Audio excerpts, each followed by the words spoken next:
let us begin our journey with a moment of quiet stillness. If you can, close your eyes. If not, simply bring your awareness for a brief moment to the gentle, rhythmic, and almost unconscious process of your own breathing. Feel the air enter your nostrils, cool and fresh. Feel your chest and your abdomen expand, silently making space, and then feel the gentle release, the slow, warm, and effortless exhalation, in and out. A simple, biological rhythm that has sustained you without a single conscious thought for every moment of your entire life. It is the most fundamental and the most overlooked of all our bodily functions. It is the quiet background music to our existence. In this journey, we are going to follow the story of a single, invisible component of that breath.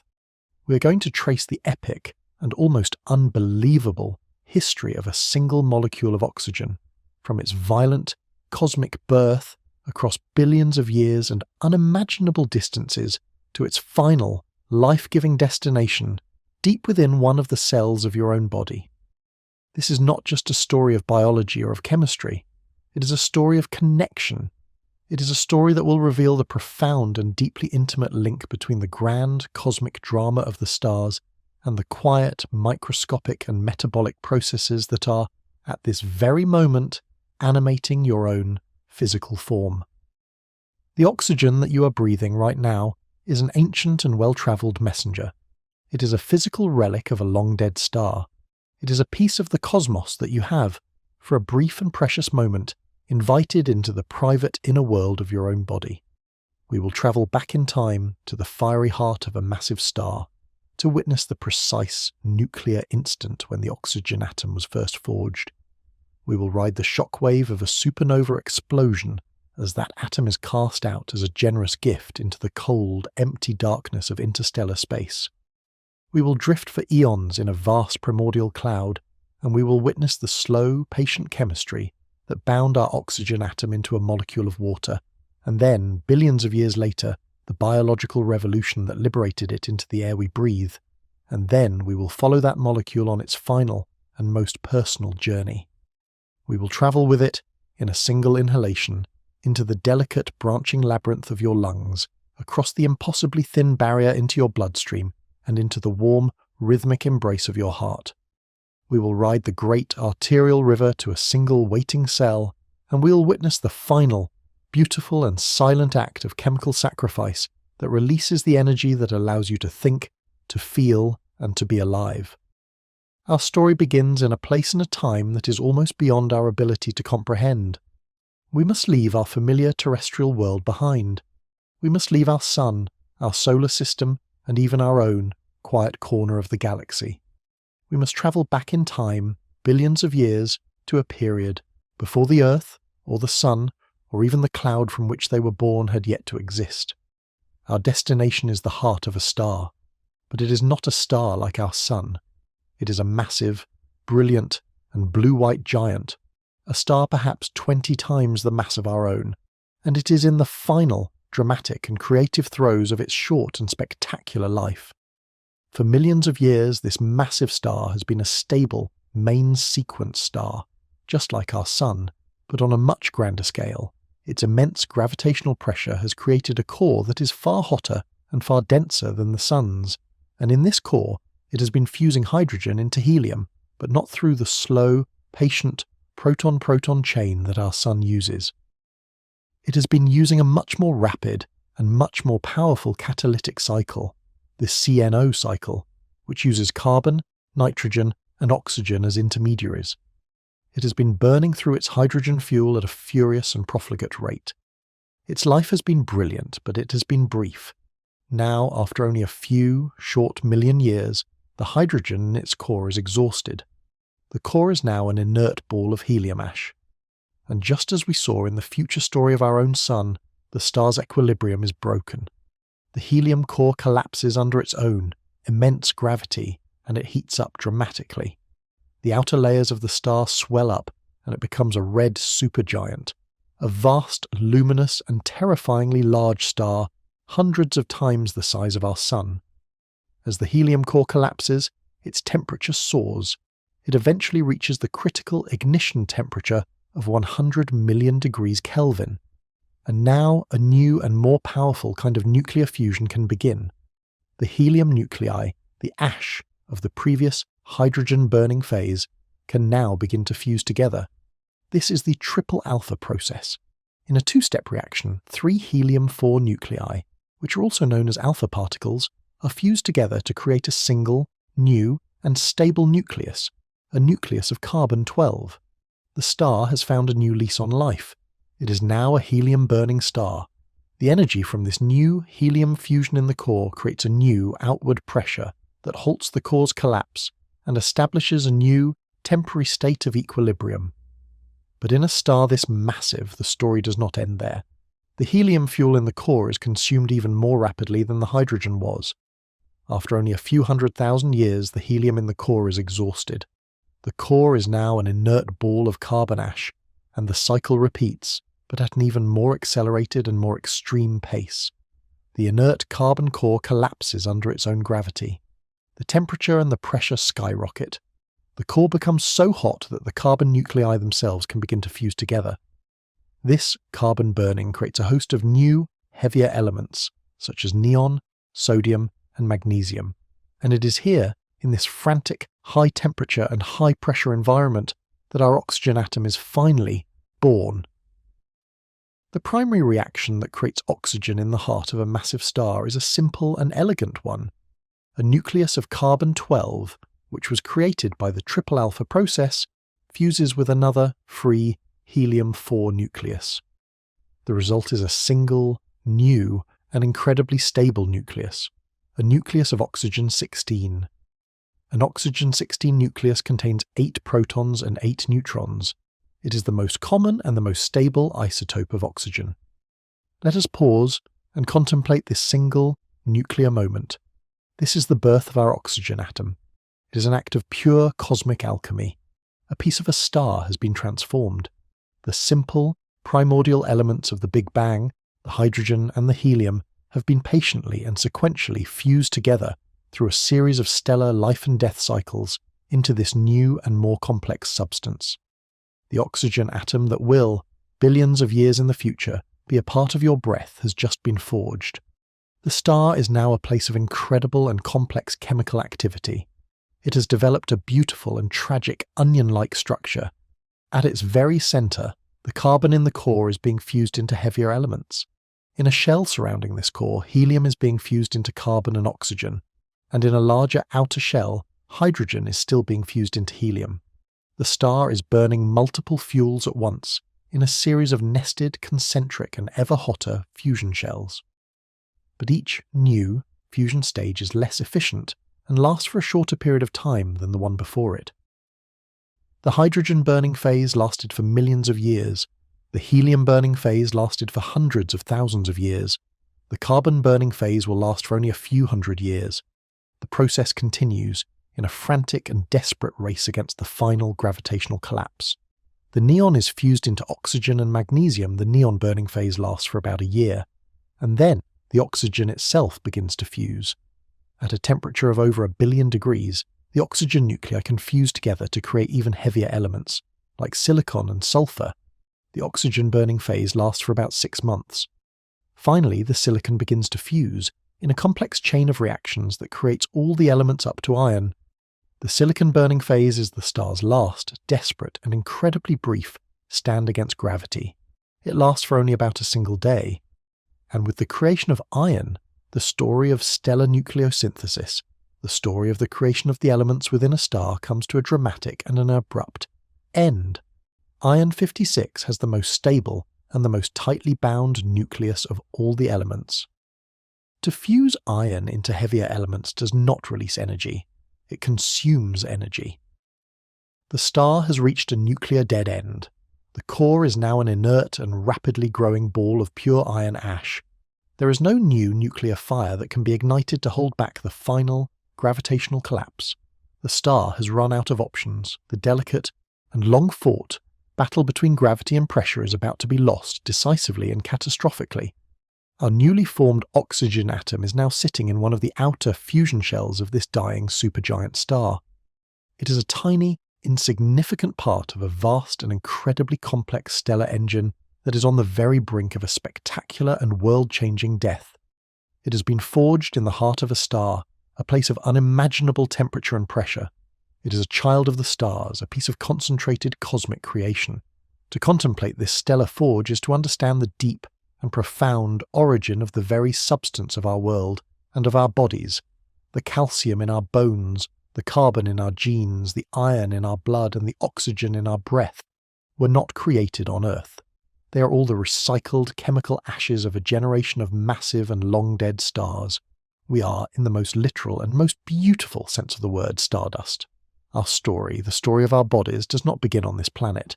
It begins in the fiery and creative heart of a dying star, and the birth of our oxygen atom is the first, essential, and cosmic chapter in the long and incredible story of our own personal existence. The end has come. Deep within the heart of the massive red supergiant star, the frantic and accelerating sequence of nuclear fusion has reached its final and irrevocable conclusion. The star's core is now a dense, inert, and rapidly growing ball of iron ash. For millions of years, the star has been defined by the delicate and beautiful, balance between the inward crush of gravity and the outward push of the light from its nuclear furnace. But now, the furnace has gone out. There is no new source of energy that can be tapped to support the immense gravitational weight of the star's overlying layers. The battle is over, and gravity, the patient and relentless force that shapes the cosmos, is about to claim its final and most spectacular victory.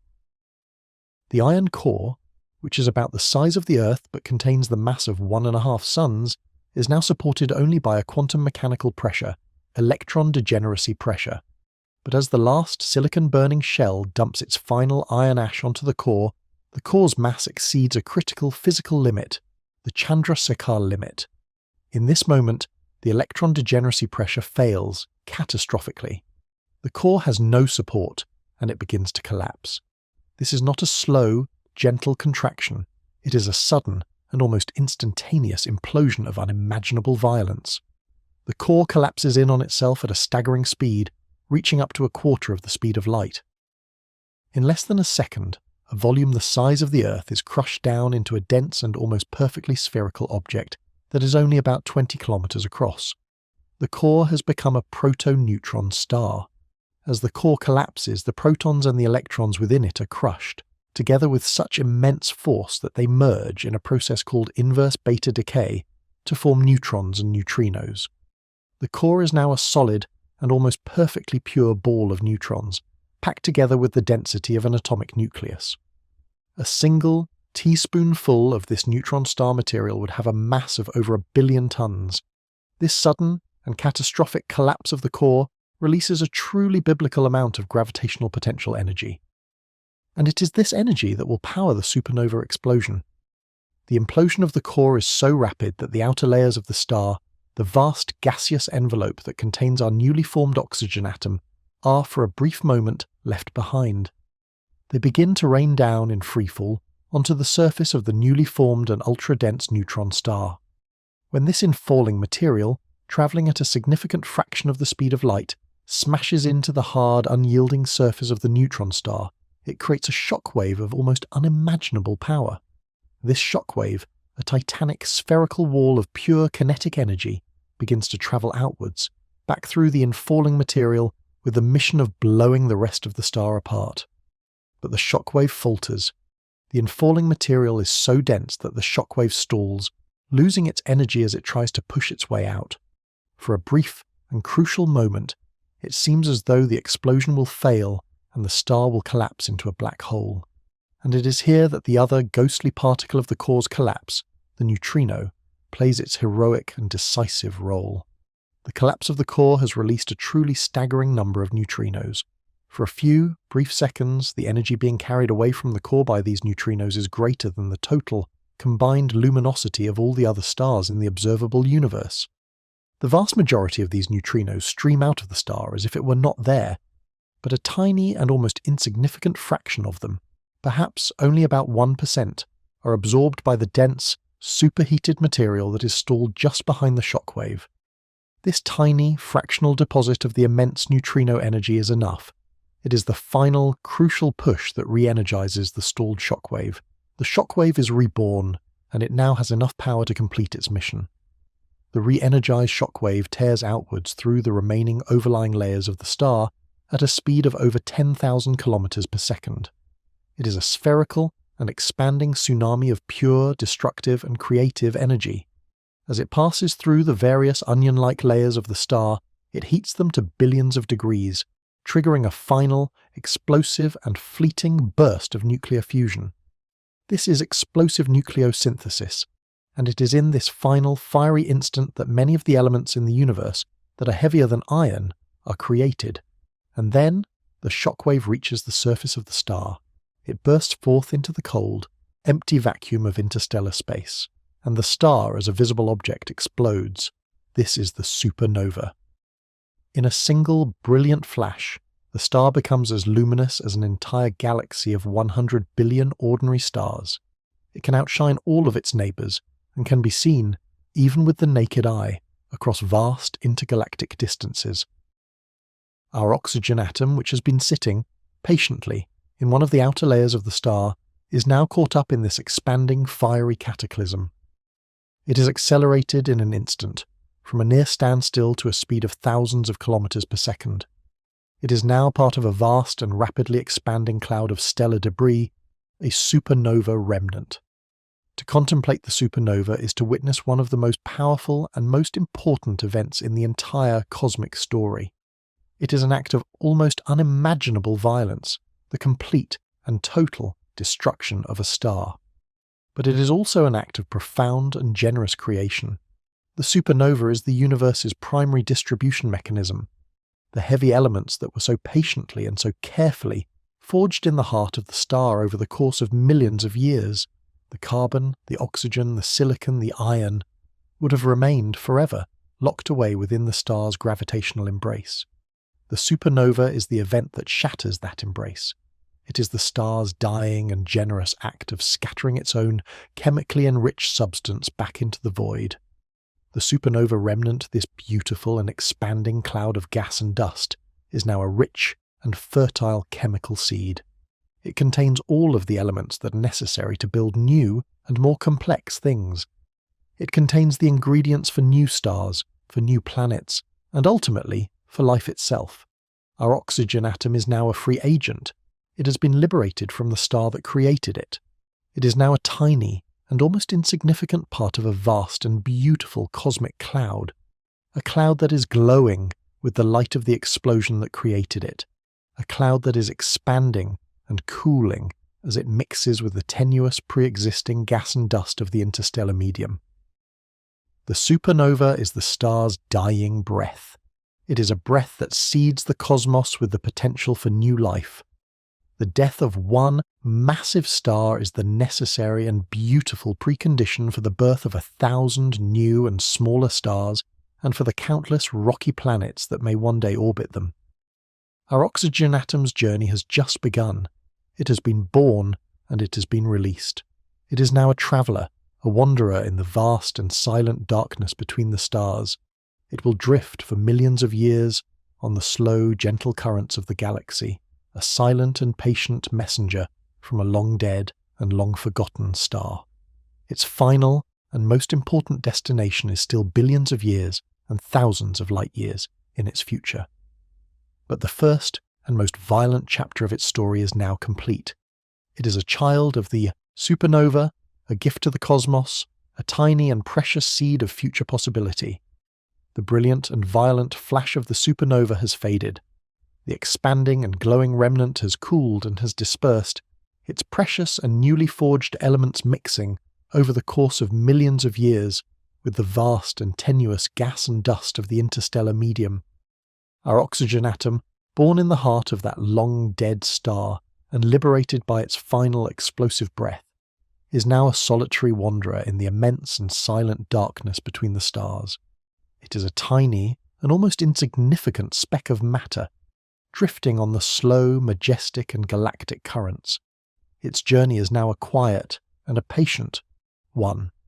For millions, or perhaps even hundreds of millions of years, our oxygen atom drifts. It is part of the interstellar medium, the incredibly diffuse material that fills the space between the stars. The density of this medium is so low that it is a vacuum far more perfect than any we can create on Earth. An atom can travel for years before it encounters another atom, but the interstellar medium is not uniform. It is a complex and beautiful ecosystem of hot, ionized gas, warm, atomic gas, and cold, molecular gas. And it is in this last and coldest of these environments that the next great chapter of our oxygen atom story will unfold. Gravity, the patient and ever-present sculptor of the cosmos, is always at work. In the vast and seemingly empty spaces within the spiral arms of our galaxy, gravity is slowly and gently gathering the diffuse, interstellar gas and dust together. Over the course of eons, it herds this material into vast and incredibly cold and dark agglomerations. These are the giant molecular clouds. A giant molecular cloud is a truly colossal object. It can be hundreds of light years across and can contain enough mass to form 1 million stars like our Sun. But its name is slightly misleading. It is not a cloud in the terrestrial sense. It is still a vacuum of almost unimaginable emptiness. But it is, relatively speaking, much, much denser than the surrounding interstellar medium. And it is cold. The temperatures in a giant molecular cloud can drop to only a few, tens of degrees above absolute zero. At these incredibly low temperatures, the atoms are moving so slowly that they can begin to stick together. The chemistry of the cosmos, which was dormant in the hot ionized gas of the supernova remnant, can now begin again, in a slow, patient and frigid form. Our oxygen atom drifting on the galactic currents is eventually and inevitably drawn into one of these great dark and cold cosmic nurseries. It has found a new home. It is no longer a solitary wanderer. It is now part of a vast and slowly condensing community of atoms and molecules. Within the cloud, our oxygen atom may for a time remain as a free and independent atom.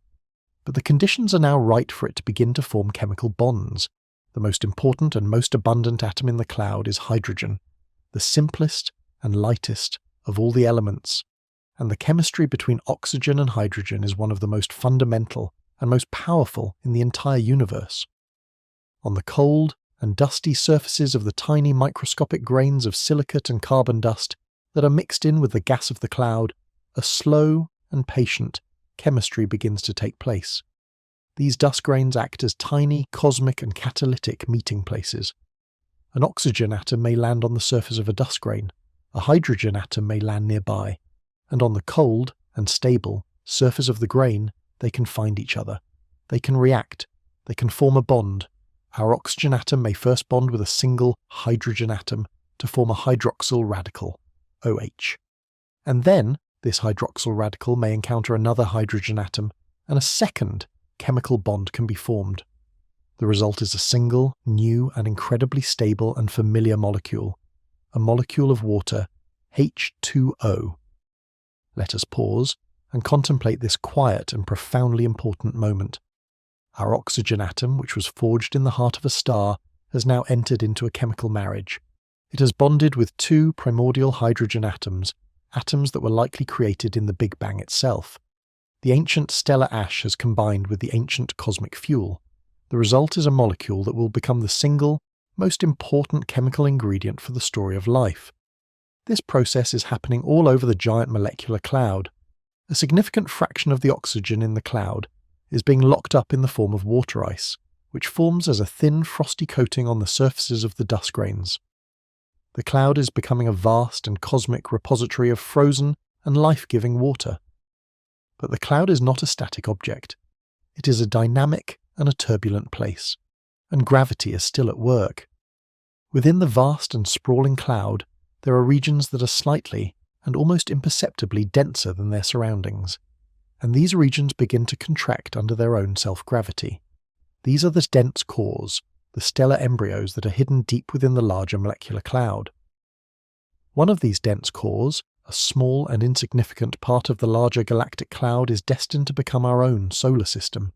It is a swirling and slowly rotating ball of gas and dust, about 1 or 2 light years across, and it contains all of the ingredients, all of the chemical raw materials that will be needed to build our sun, our planets, and ourselves. It contains the primordial hydrogen and helium from the Big Bang, and it contains the precious heavy elements, the carbon, the nitrogen, the iron, the silicon, and of course, the oxygen, that were forged in the hearts of previous and long-dead generations of massive stars and were scattered into the void by their final supernova explosions. The cloud is a rich and complex chemical recipe, a recipe for a world. Our oxygen atom, now locked safely away in a molecule of water ice on the surface of a tiny dust grain, is part of this collapsing dense core. It is being drawn by the inexorable and patient pull of gravity towards the centre of the cloud, towards the place where a new star is about to be born. To contemplate the primordial cloud is to witness the great cosmic and recycling program of the universe at work.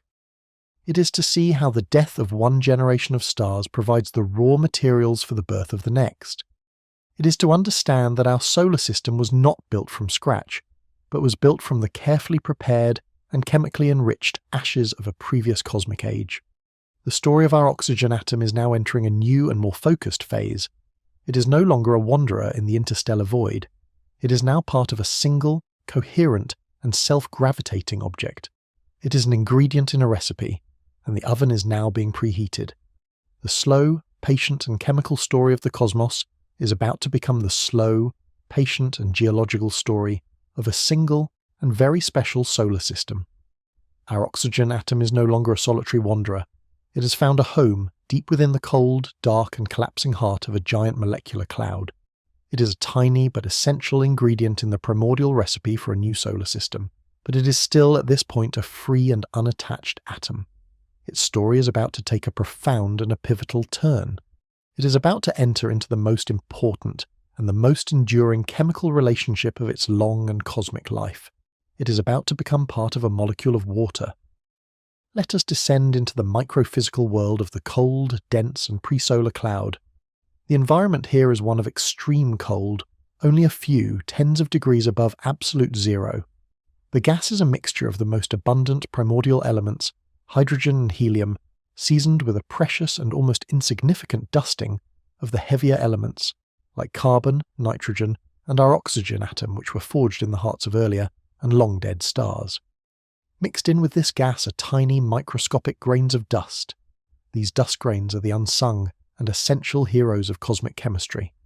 They are tiny, solid particles made of silicates and carbon, the soot of the cosmos, and they serve as the crucial catalytic meeting places where the slow and patient chemistry of the cold, interstellar medium can take place. Our oxygen atom, drifting through the near vacuum of the cloud, eventually collides with and sticks to the cold, frosty surface of one of these dust grains. It is now temporarily anchored. It is no longer a free-roaming particle of gas. It is part of the solid, icy mantle that is slowly accreting on the surface of the dust grain. The surface of this dust grain is not a smooth or a simple place. It is a complex and a fractal landscape of nooks and crannies, and it is not empty. It is constantly being bombarded by the other gaseous atoms and molecules in the cloud. The most common, by far, of these bombarding particles are the single hydrogen atoms. A hydrogen atom, the smallest and the most mobile of all the atoms, lands on the surface of the dust grain. At these incredibly low temperatures, it does not immediately bounce off. It sticks, and it begins to skate across the surface in a random thermal motion. Eventually, in its random wanderings, it encounters our anchored oxygen atom, and in this encounter, a chemical reaction can occur. The oxygen atom and the hydrogen atom can form a covalent bond. They can agree to share a pair of their outer valence electrons. The result is a new and highly reactive chemical species, a hydroxyl radical, OH. Our oxygen atom has entered into its first chemical partnership. But the hydroxyl radical is not a stable and fully satisfied molecule. It is still a radical, meaning it has an unpaired electron and it is still highly reactive. It remains anchored to the surface of the dust grain, waiting. Eventually another, skating hydrogen atom will find it, and a second chemical reaction will take place. The hydroxyl radical will react with the second hydrogen atom, to form a new and now fully stable and fully satisfied molecule. The oxygen atom now shares electrons with two separate hydrogen atoms. A molecule of H2O has been formed, a molecule of water. Let us pause and contemplate the profound and beautiful significance of this quiet and microscopic event. This is a cosmic marriage. Our oxygen atom, a piece of stellar ash, a relic of a long-dead massive star, has now been permanently and intimately joined with two primordial hydrogen atoms, atoms that were likely born in the first few minutes after the Big Bang itself. The ancient and the new have been brought together. The product of the stars has been united with the product of the Big Bang. This single, water molecule is a perfect and elegant chemical creation. The oxygen atom is large and highly electronegative, meaning it has a strong and greedy pull on the shared electrons.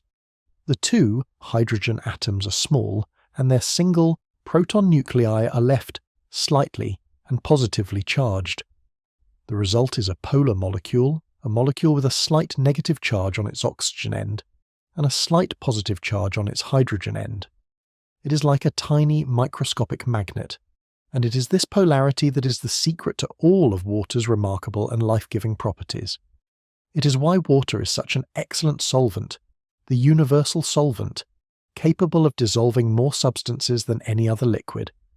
It is why water molecules are so strongly attracted to each other, forming the hydrogen bonds that give water its high surface tension and its remarkable heat-storing capacity. This process of water formation is happening all over the cold, dense core of the presolar cloud. A significant fraction of all the oxygen atoms in the cloud are being converted into water molecules, which then freeze out as a thick, icy mantle on the surfaces of the dust grains. The cloud is becoming a vast cosmic snow globe, a repository of frozen and life-giving water.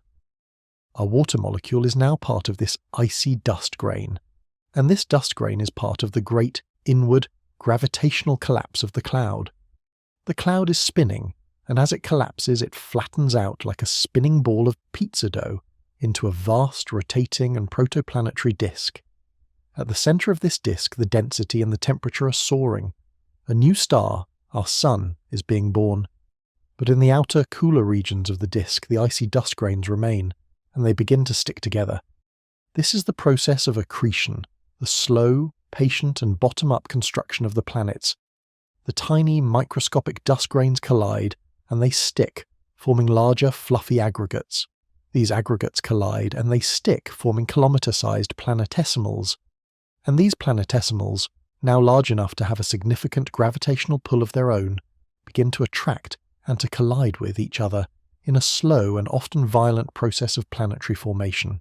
In the inner, hotter part of the protoplanetary disk, close to the young Sun, the temperature is too high for the water ice to survive. It is vaporized, and the solar wind blows it away. This is why the inner planets, Mercury, Venus, Earth, and Mars, are small and rocky. They are made from the refractory materials, the silicates and the metals that could survive the heat of the young Sun. But in the outer, colder part of the disk, beyond a boundary known as the frost line, the water ice can survive, and there is a huge amount of it. This is why the outer planets, Jupiter, Saturn, Uranus, and Neptune, are so large. They were able to incorporate the vast and abundant reservoir of water ice into their formation, giving them much more mass and allowing them to attract the vast hydrogen and helium atmospheres that we see today. So where did the Earth's water come from? Our planet was formed in the hot, dry inner part of the solar system. The early Earth was likely a dry and barren world. The water, the precious life-giving water that now fills our oceans, was a later and a cosmic delivery. Our water molecule, the one containing our oxygen atom, was likely part of a planetesimal that formed in the outer, colder part of the solar system.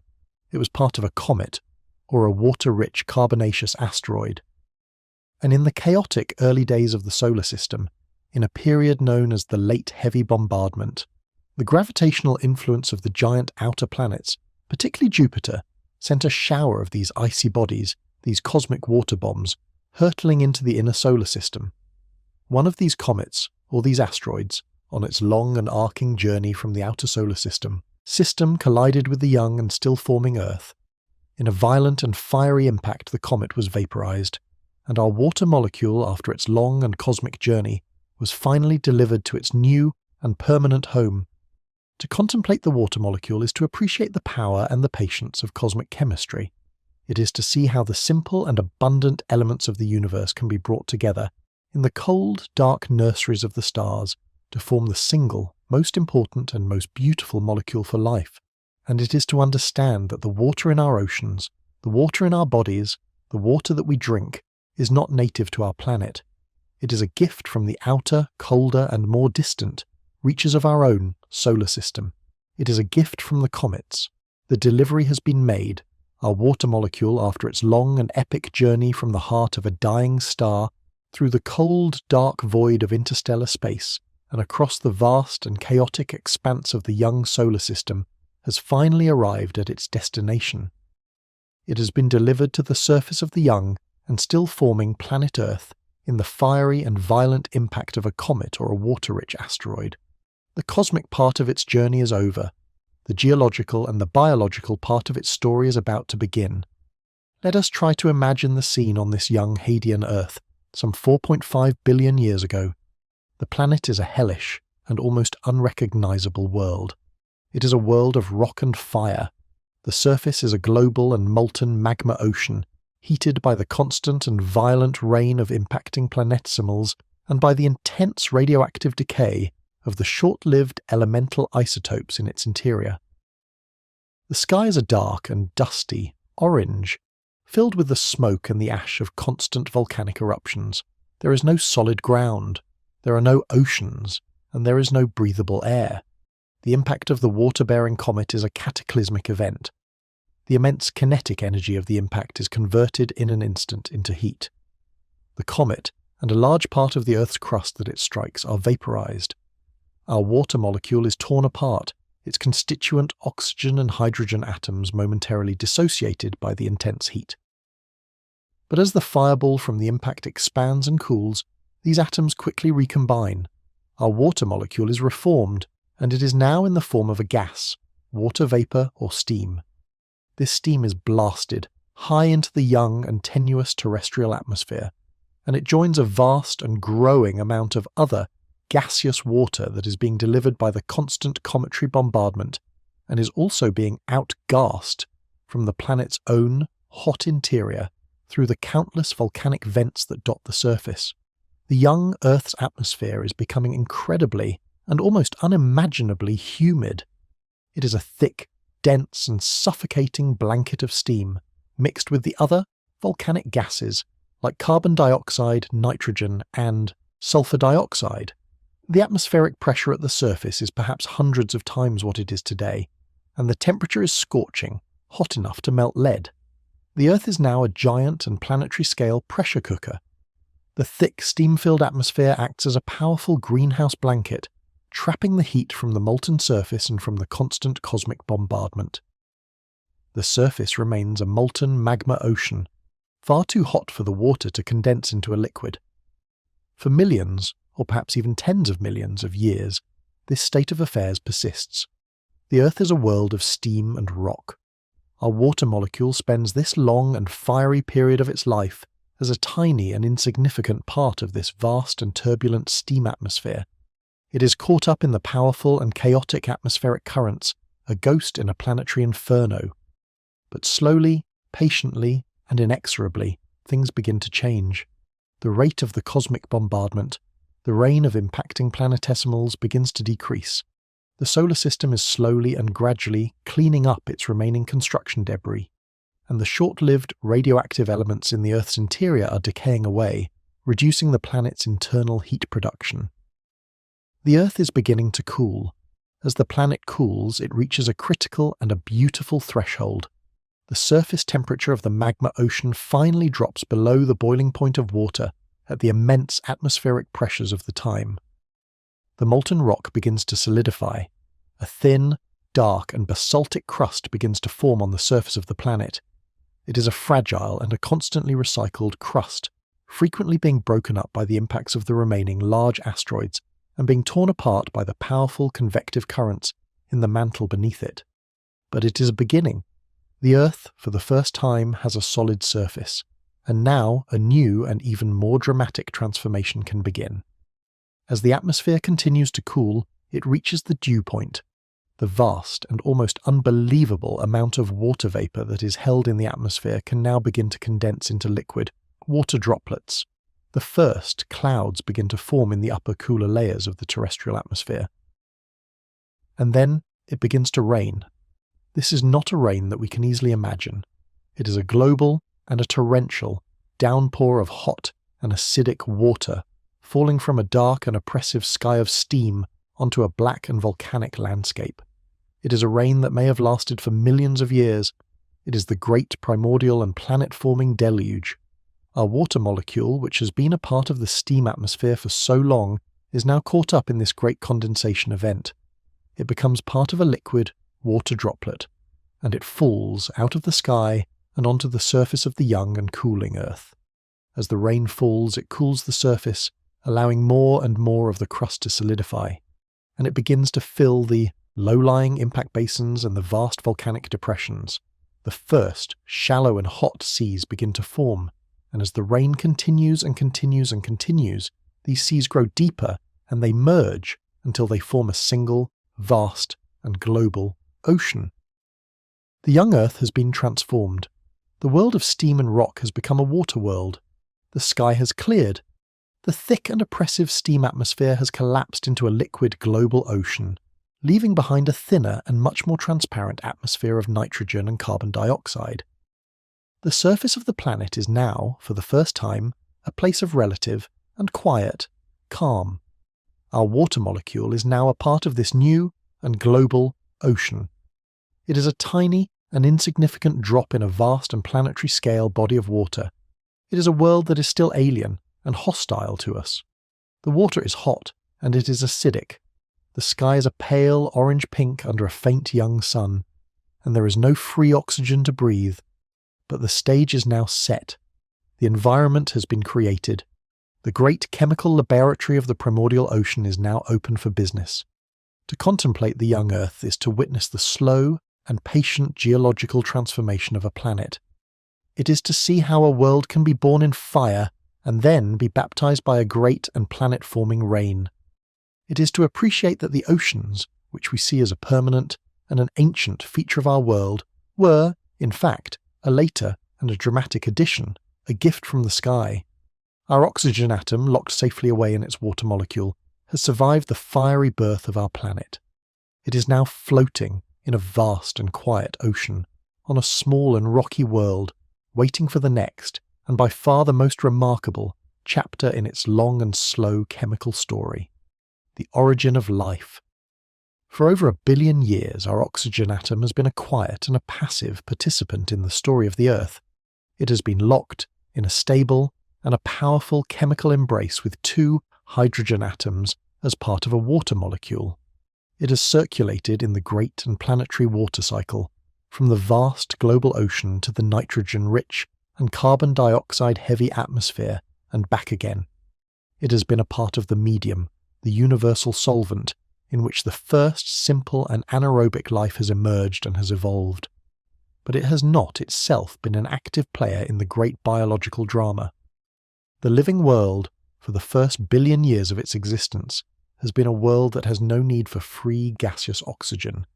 In fact, for the anaerobic life of the early Archean Earth, free oxygen is a deadly and a corrosive poison. But the slow and patient chemistry of time is about to unleash a revolution, a biological innovation that will transform the face of our planet, poison an entire global ecosystem, and ultimately pave the way for the emergence of our own, oxygen-breathing form of life.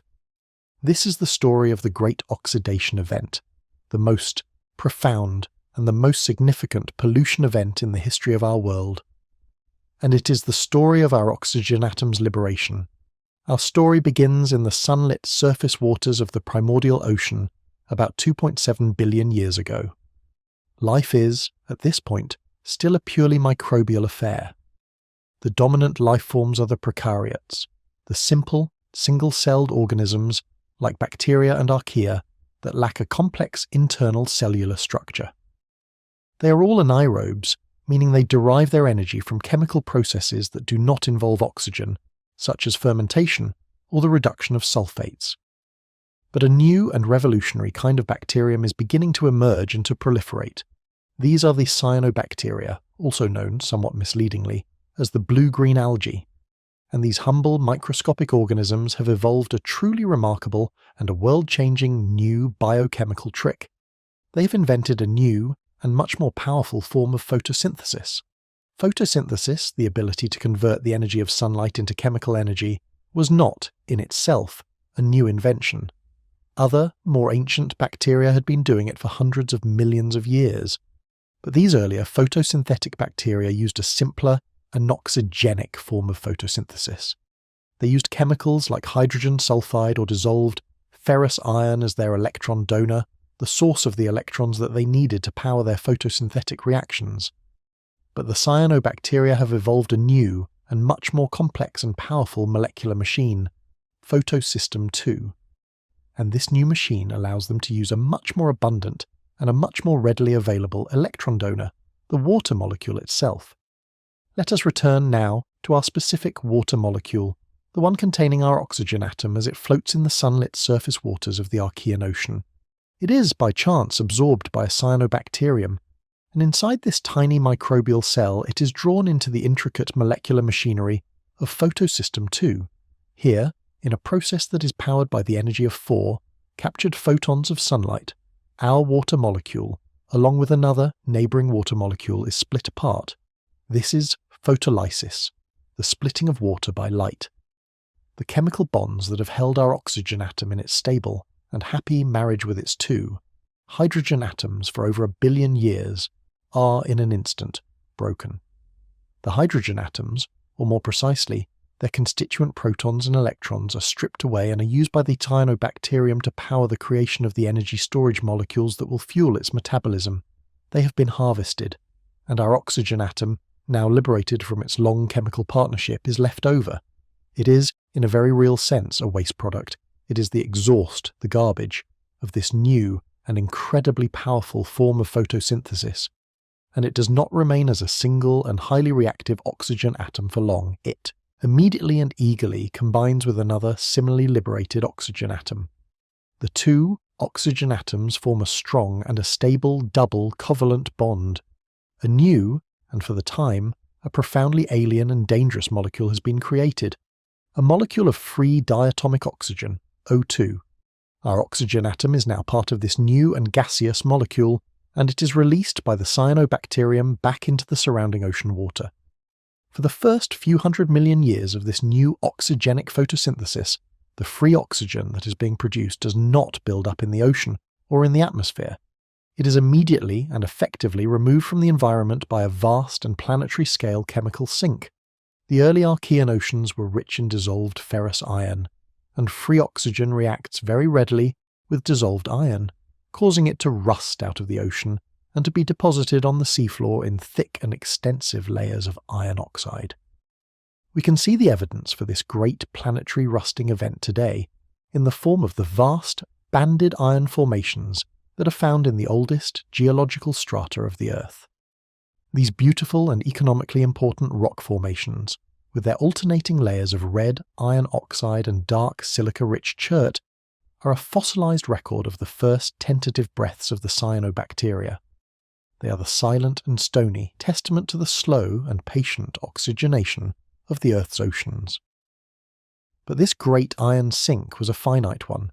After several 100 million years of constant cyanobacterial oxygen production, most of the dissolved iron in the oceans had been rusted out, and now, for the first time, the free oxygen that was being produced had nowhere to go. It began to build up first in the surface waters of the ocean, and then it began to outgas into the atmosphere. This was the beginning of the Great Oxidation Event, a period about 2.4 billion years ago, when the concentration of free oxygen in the Earth's atmosphere rose dramatically from almost 0 to a few % of its present-day level. For the incumbent anaerobic life of the time, this was a catastrophe of almost unimaginable proportions. Free oxygen is a highly reactive and a highly corrosive chemical. It attacks, and it destroys, the delicate organic molecules and the cellular machinery of organisms that have not evolved the specific biochemical defenses to deal with it. The rising oxygen levels in the oceans and in the atmosphere triggered the first and arguably the greatest mass extinction in the history of life on Earth. The planet was being poisoned on a global scale by the waste product of its own, most successful, new life form. The anaerobic world was driven into retreat. The anaerobes that survived were the ones that could find refuge in the dark and oxygen-free environments that were left in the deep ocean sediments, in hydrothermal vents, or deep within the Earth's crust. The surface of the planet, the sunlit, and now oxygen-rich world had been conquered by a new and a revolutionary kind of metabolism. To contemplate the great oxidation event is to be humbled by the power of life to fundamentally and irrevocably change the chemistry of an entire planet. It is a story that turns our modern environmental sensibilities on their head. It is a story of a pollutant that would, in the end, become the very source of our own metabolic life. Our oxygen atom, now part of a free O2 molecule, has been liberated. It has been transformed from a passive and structural component of water into an active and a highly reactive gaseous agent. It is now a part of the atmosphere. It is a part of the great planetary-scale chemical revolution that is sweeping the globe. The world has been poisoned. But in this poisoning, the seeds of a new and a more complex and a more powerful kind of life. A life that would learn to not just tolerate, but to harness the incredible chemical power of oxygen have now been sown. The great and terrible revolution is complete. The Earth's atmosphere has been irrevocably and fundamentally transformed. The anaerobic world has been poisoned into retreat, and the surface of the planet now belongs to a new and a more powerful form of life, a life that can tolerate and can even begin to thrive in the presence of the corrosive and highly reactive gas that we call oxygen. Our oxygen molecule, the O2 that was created by the splitting of two water molecules in a humble cyanobacterium, is now a free and a permanent resident of the Earth's atmosphere. It is a tiny and an insignificant part of a vast and growing reservoir of atmospheric oxygen, a reservoir that is being constantly and tirelessly replenished by the collective, photosynthetic breath of the planet's new, dominant life forms. Let us now contemplate the world that this new oxygen-rich atmosphere has created. The most immediate and the most beautiful consequence of the great oxidation event is a change in the very colour of the sky. The sky of the Archean Earth, before the rise of oxygen, was likely a pale and hazy orange-pink. The atmosphere was thick with a photochemical smog, created by the breakdown of methane, a powerful greenhouse gas that was produced by the early anaerobic life. The sun, a fainter and a younger version of its present-day self, would have appeared as a dim and watery disk in a dusty and almost featureless sky. But the introduction of free oxygen into the atmosphere changed everything. Oxygen is a highly reactive gas, and it quickly reacted with the atmospheric methane, removing it from the atmosphere and clearing the hazy organic smog. The atmosphere became, for the first time, transparent, and in this new, clear and transparent atmosphere, a new and a beautiful optical phenomenon could emerge, Rayleigh scattering. As the white light from the sun streams through the atmosphere, it interacts with the small and individual molecules of gas, primarily nitrogen and oxygen. The gas molecules are much more effective at scattering the shorter and higher energy wavelengths of light, the blues and the violets, than they are at scattering the longer and lower energy wavelengths, the oranges and the reds. And so, as the sunlight passes through the air, a significant portion of the blue light is scattered out of the direct solar beam and is sent in all directions across the sky. When we look up at any part of the sky that is not the sun itself, the light that reaches our eyes is this scattered blue light. The sky itself appears to be blue. Our oxygen molecule is now a part of this beautiful new blue sky. It is one of the countless O2 molecules that is participating in this great and planetary scale act of light scattering. The blue sky is, in a very real and a very physical sense, the colour of the Earth's new oxygenated breath. The rise of oxygen also had another profound and life-protecting consequence, the formation of the ozone layer. In the upper and more rarefied layers of the atmosphere, the stratosphere, our O2 molecule is exposed to the harsh and high-energy ultraviolet UV radiation from the sun. This UV radiation has enough energy to split the O2 molecule back into two individual and highly reactive oxygen atoms. One of these free oxygen atoms can then, very quickly, combine with another intact O2 molecule. The result is a new 3-atom molecule, a molecule of ozone, O3. The ozone layer is a thin and almost insignificant layer of the atmosphere in terms of its total mass. But its importance for the history of life on Earth cannot be overstated. The ozone molecule is incredibly effective at absorbing the most dangerous and the most energetic wavelengths of the sun's ultraviolet radiation, the UVB and the UVC. Before the formation of the ozone layer, the surface of the Earth was constantly being sterilized by this harsh and DNA-damaging UV radiation. Life was confined to the safety of the oceans, where the water could provide a protective and a shielding barrier. The land was a barren and a hostile desert. But the ozone layer, this thin and beautiful shield, created by the interaction of sunlight and oxygen, changed all of that. It dramatically reduced the amount of harmful UV radiation that reached the surface. It made the land safe for life. It was the formation of the ozone layer that, hundreds of millions of years later, would allow for the great evolutionary adventure of life's colonization of the continents, the emergence of the first land plants, the first land animals, and ultimately the first human beings. Our oxygen molecule for a time may become a part of this protective ozone layer. It may be split by UV light, and may briefly exist as a free oxygen atom before recombining with another O2 molecule to form ozone. And then, the ozone molecule itself may be destroyed by another UV photon, and our oxygen atom may be released, back into its more stable, diatomic O2 form. There is a constant and a dynamic cycle of ozone creation and destruction in the stratosphere, a cycle that is powered by the sun, and a cycle that protects the surface of the planet far below. For the next 2 billion years, a period that geologists have called the boring billion, the Earth's environment remains in a state of relative and quiet stability. The oxygen level in the atmosphere remains at a low, but a significant level, perhaps only a few % of what it is today. Life is still predominantly a microbial affair, but the stage is being set for the next great evolutionary leap. The presence of free oxygen in the environment has created a powerful new and evolutionary pressure.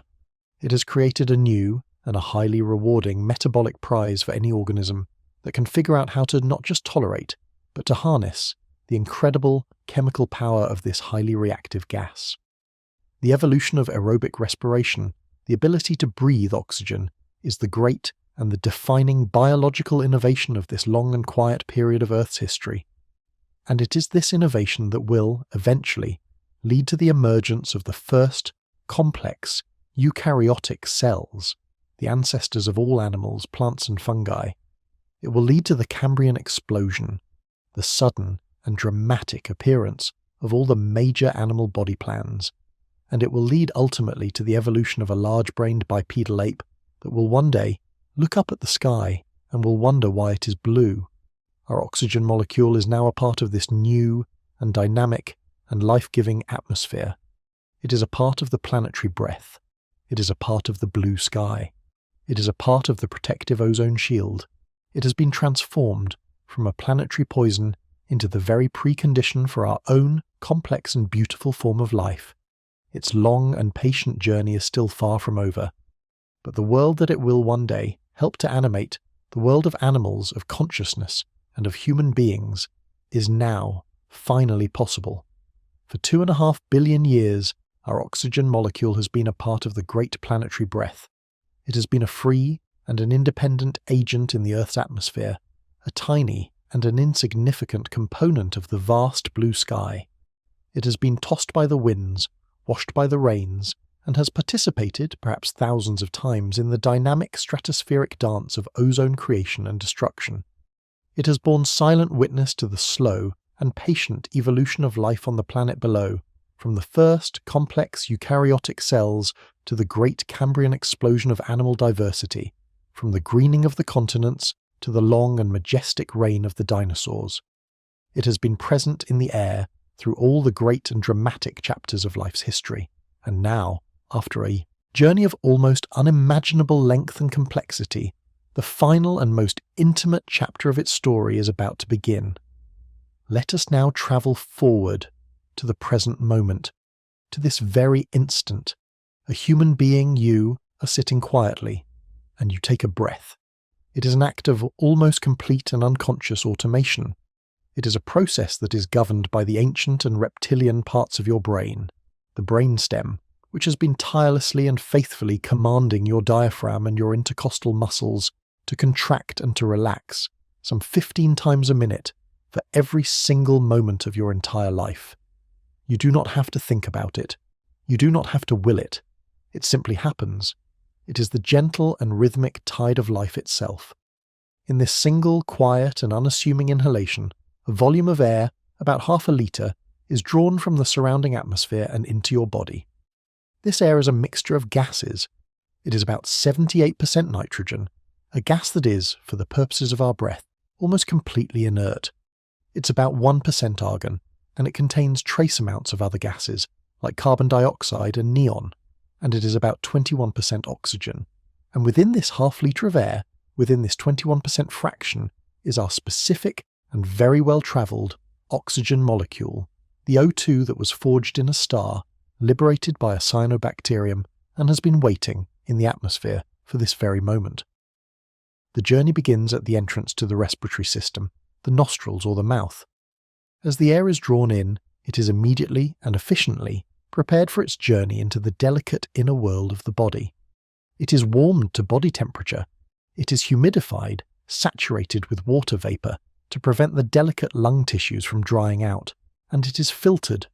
The coarse hairs in the nostrils and the sticky mucous lining of the nasal passages and the trachea trap the larger particles of dust, pollen and other airborne debris, protecting the deeper and more sensitive parts of the lungs from contamination. Our oxygen molecule, being a tiny and an individual gas molecule, passes, unimpeded, through this initial filtration system. It is swept along in the great inward-flowing river of air, down through the pharynx, the back of the throat, and past the larynx, the voice box. It then enters the trachea, the windpipe, a wide and flexible tube that is reinforced with rings of cartilage to prevent it from collapsing. The trachea is the great central highway of the respiratory system, and from here the journey becomes one of constant and beautiful branching. The trachea divides into two, smaller tubes, the primary bronchi, one leading to the right lung and one to the left. Our oxygen molecule is carried, by the random chance of the airflow, into one of these two primary bronchi, and the branching continues. Each bronchus divides into smaller secondary bronchi, which in turn divide into even smaller tertiary bronchi. The branching continues again and again and again, some 23 times in total. The tubes become progressively smaller and more numerous. They are no longer the wide, cartilage-reinforced highways of the upper respiratory tract. They are now the tiny and delicate side streets and alleyways of the deep lung tissue, the bronchioles. This beautiful and intricate branching structure is a masterpiece of biological and of geometric design. It is a fractal pattern, a pattern that repeats itself at smaller and smaller scales, and its purpose is to create an almost unimaginably large internal surface area within the relatively small and compact volume of the chest cavity. It is a way of taking a vast two-dimensional gas exchange surface and folding it up so that it can fit inside a three-dimensional and portable body. Our oxygen molecule is now deep within this branching fractal labyrinth. It has been carried on the inward-flowing tide of the breath to the very end of the line, to the terminal and the smallest of the bronchioles. It has arrived at the functional and the essential heart of the lung. It has arrived at the alveoli. To contemplate this inhalation is to witness a profound and a beautiful act of connection between the outer and the inner world. It is the moment that the great and public atmosphere of the planet becomes the private and the intimate atmosphere of a single living body. It is an act of trust, an act of opening, an act of taking a piece of the world, a piece of the sky, and drawing it deep into the most delicate and the most vital of our internal spaces. The air that is now deep within your lungs is a different air from the air in the room around you. It is a warm and a humid and a filtered air, and it is an air that is rich in the ancient and the life-giving oxygen that your body so desperately needs. Our oxygen molecule, after its 2.5 billion year wait in the Earth's atmosphere, has finally been chosen. It has been selected from the countless other oxygen molecules in the air and has been invited to participate in the great and the beautiful and the constant chemical miracle of aerobic and of human life. Its long and passive journey as a spectator is over. Its final and most active and most important role is about to begin. It has arrived at the gateway between the air and the blood. It has arrived at the threshold of life itself. The journey inward is complete. Our oxygen molecule, carried on the gentle and rhythmic tide of a single human breath, has travelled through the warm, dark and branching labyrinth of the respiratory tract. It has passed from the wide central highway of the trachea to the smallest and most distant alleyways of the terminal bronchioles. It has now arrived at the very end of the line, the quiet and the functional heart of the lung. It has entered the delicate and beautiful world of the alveoli. The alveoli are the tiny and almost microscopic air sacs that are clustered like bunches of grapes at the ends of the respiratory tree. They are the true gas exchange surface of the lungs, and they are a marvel of biological and of architectural design. Each individual alveolus is a tiny, hollow and balloon-like structure, only about 1/5 of a millimetre in diameter, but there are a staggering number of them. The average adult human lung contains about 300 to 500 million of these tiny air sacs, and if you were to take all of these alveoli and to flatten them out, their total combined surface area would be immense, somewhere between 70 and 100 square metres. It is an area that is roughly the size of a tennis court, a vast gas exchange membrane that has been ingeniously and beautifully folded up to fit within the compact and protected space of your chest cavity. Our oxygen molecule is now floating, as a particle of gas, within the warm, humid and oxygen-rich air of one of these millions of tiny alveolar sacs. But it is not here to stay. Its ultimate destination lies on the other side of the alveolar wall, in the bloodstream, where it can be transported to the trillions of waiting and oxygen-hungry cells of the body. The final and most crucial part of its journey into the body is a short, but a profound one. It must cross a barrier. This is the respiratory membrane, the physical and the biological wall, that separates the air in the lungs from the blood in the capillaries. And the story of this crossing is the story of the great and the silent exchange.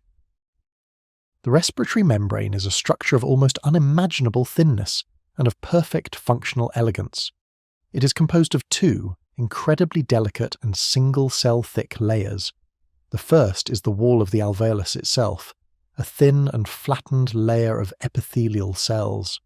The second is the wall of the tiny blood capillary that is pressed intimately against the outside of the alveolus. The total thickness of this double-layered respiratory membrane is on average only about 1/2 micron, or about 1/200th of the thickness of a human hair. It is a barrier that is, for all practical purposes, as thin as it is biologically possible to be, and this extreme thinness is the secret to its remarkable and its effortless efficiency. The process that will carry our oxygen molecule across this membrane is not an active or an energy-consuming one. It is the simple and the inexorable physical process of passive diffusion. Diffusion is the natural and the spontaneous tendency of any substance to move from an area of higher concentration to an area of lower concentration. It is the reason that a drop of ink will slowly and beautifully spread out in a glass of water. It is the reason that the scent of a flower will drift across a quiet room. It is a fundamental and a powerful law of physics and of chemistry, and it is the silent and invisible engine that drives the entire gas exchange process in the lungs. Let us consider the situation on either side of the respiratory membrane. The air that our oxygen molecule is currently in, the air in the alveolus, has a relatively high concentration, or partial pressure, of oxygen. It is the fresh and newly inhaled air from the outside world. The blood that is arriving at the lungs, on the other side of the membrane, is the venous blood that is returning from its long and circulatory journey around the body. It is the blood that has already delivered its previous cargo of oxygen to the body's tissues. It is therefore blood that has a relatively low partial pressure of oxygen. And so, a pressure gradient exists across the thin respiratory membrane There is a high pressure of oxygen on the air side and a low pressure of oxygen on the blood side. And because of this gradient, the oxygen molecules in the alveolus will naturally and spontaneously move down their concentration gradient from the area of high pressure to the area of low pressure. They will move from the air to the blood. Our oxygen molecule, obeying this simple and powerful physical law, now begins its final and its most important crossing. It dissolves for a brief and fleeting instant in the thin and watery film that lines the inside of the alveolus. It then passes effortlessly through the thin and flattened cytoplasm of the alveolar epithelial cell. It crosses the fused and paper-thin basement membrane that separates the two cellular layers, and it passes just as effortlessly through the thin and flattened cytoplasm of the capillary endothelial cell. The journey is complete. It has taken only a fraction of a second. Our oxygen molecule is no longer a part of the air. It is no longer a part of the external gaseous world. It has crossed the great biological divide. It has entered the bloodstream. It has become a part of the warm and the flowing and the liquid inner world of the body. But the great exchange is a two-way street. At the very same moment that our oxygen molecule is diffusing from the air into the blood, another gas molecule is making the same journey in the opposite direction. This is carbon dioxide, CO2. The venous blood that is arriving at the lungs is rich in the carbon dioxide that it has picked up as a waste product from the body's tissues. The air in the alveoli, on the other hand, has a very low concentration of carbon dioxide.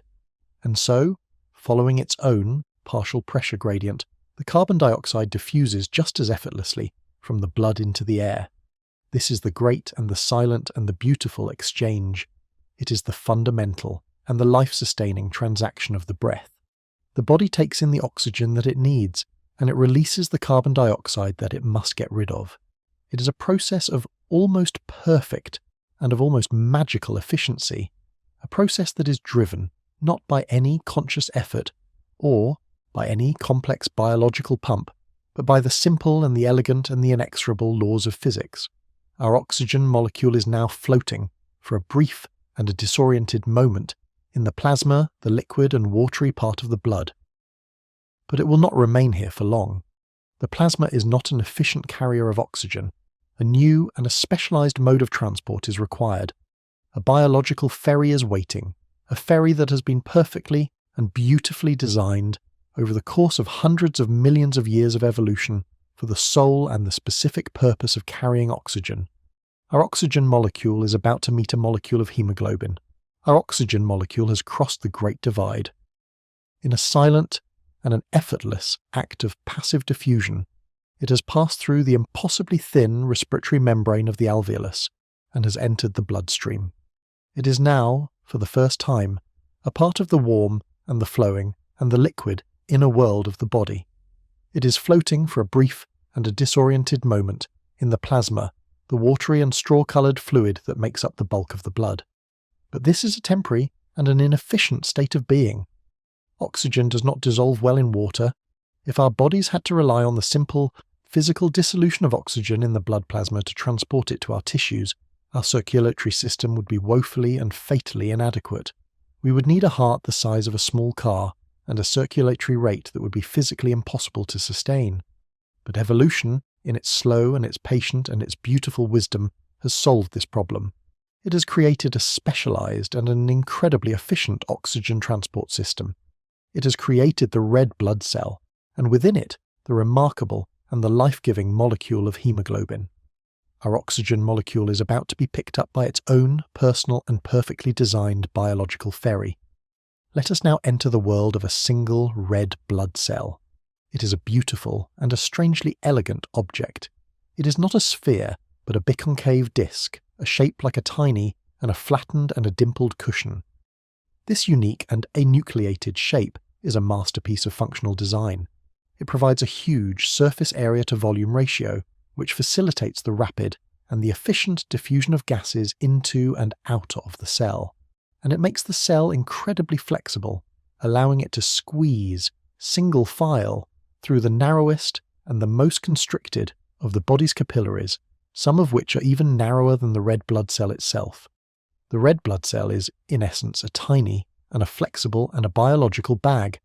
and it is a bag that is packed, almost to the bursting point, with a single and a very special kind of protein. Each individual red blood cell contains about 270 million identical molecules of hemoglobin. Let us now contemplate the hemoglobin molecule itself. It is a large and a complex and a beautiful protein, a masterpiece of molecular and of evolutionary engineering. It is composed of 4 separate and intricately folded polypeptide chains, the globin part of its name, and nestled protectively within a special pocket in each of these 4 globin chains is a small and a flat and a non-protein chemical group.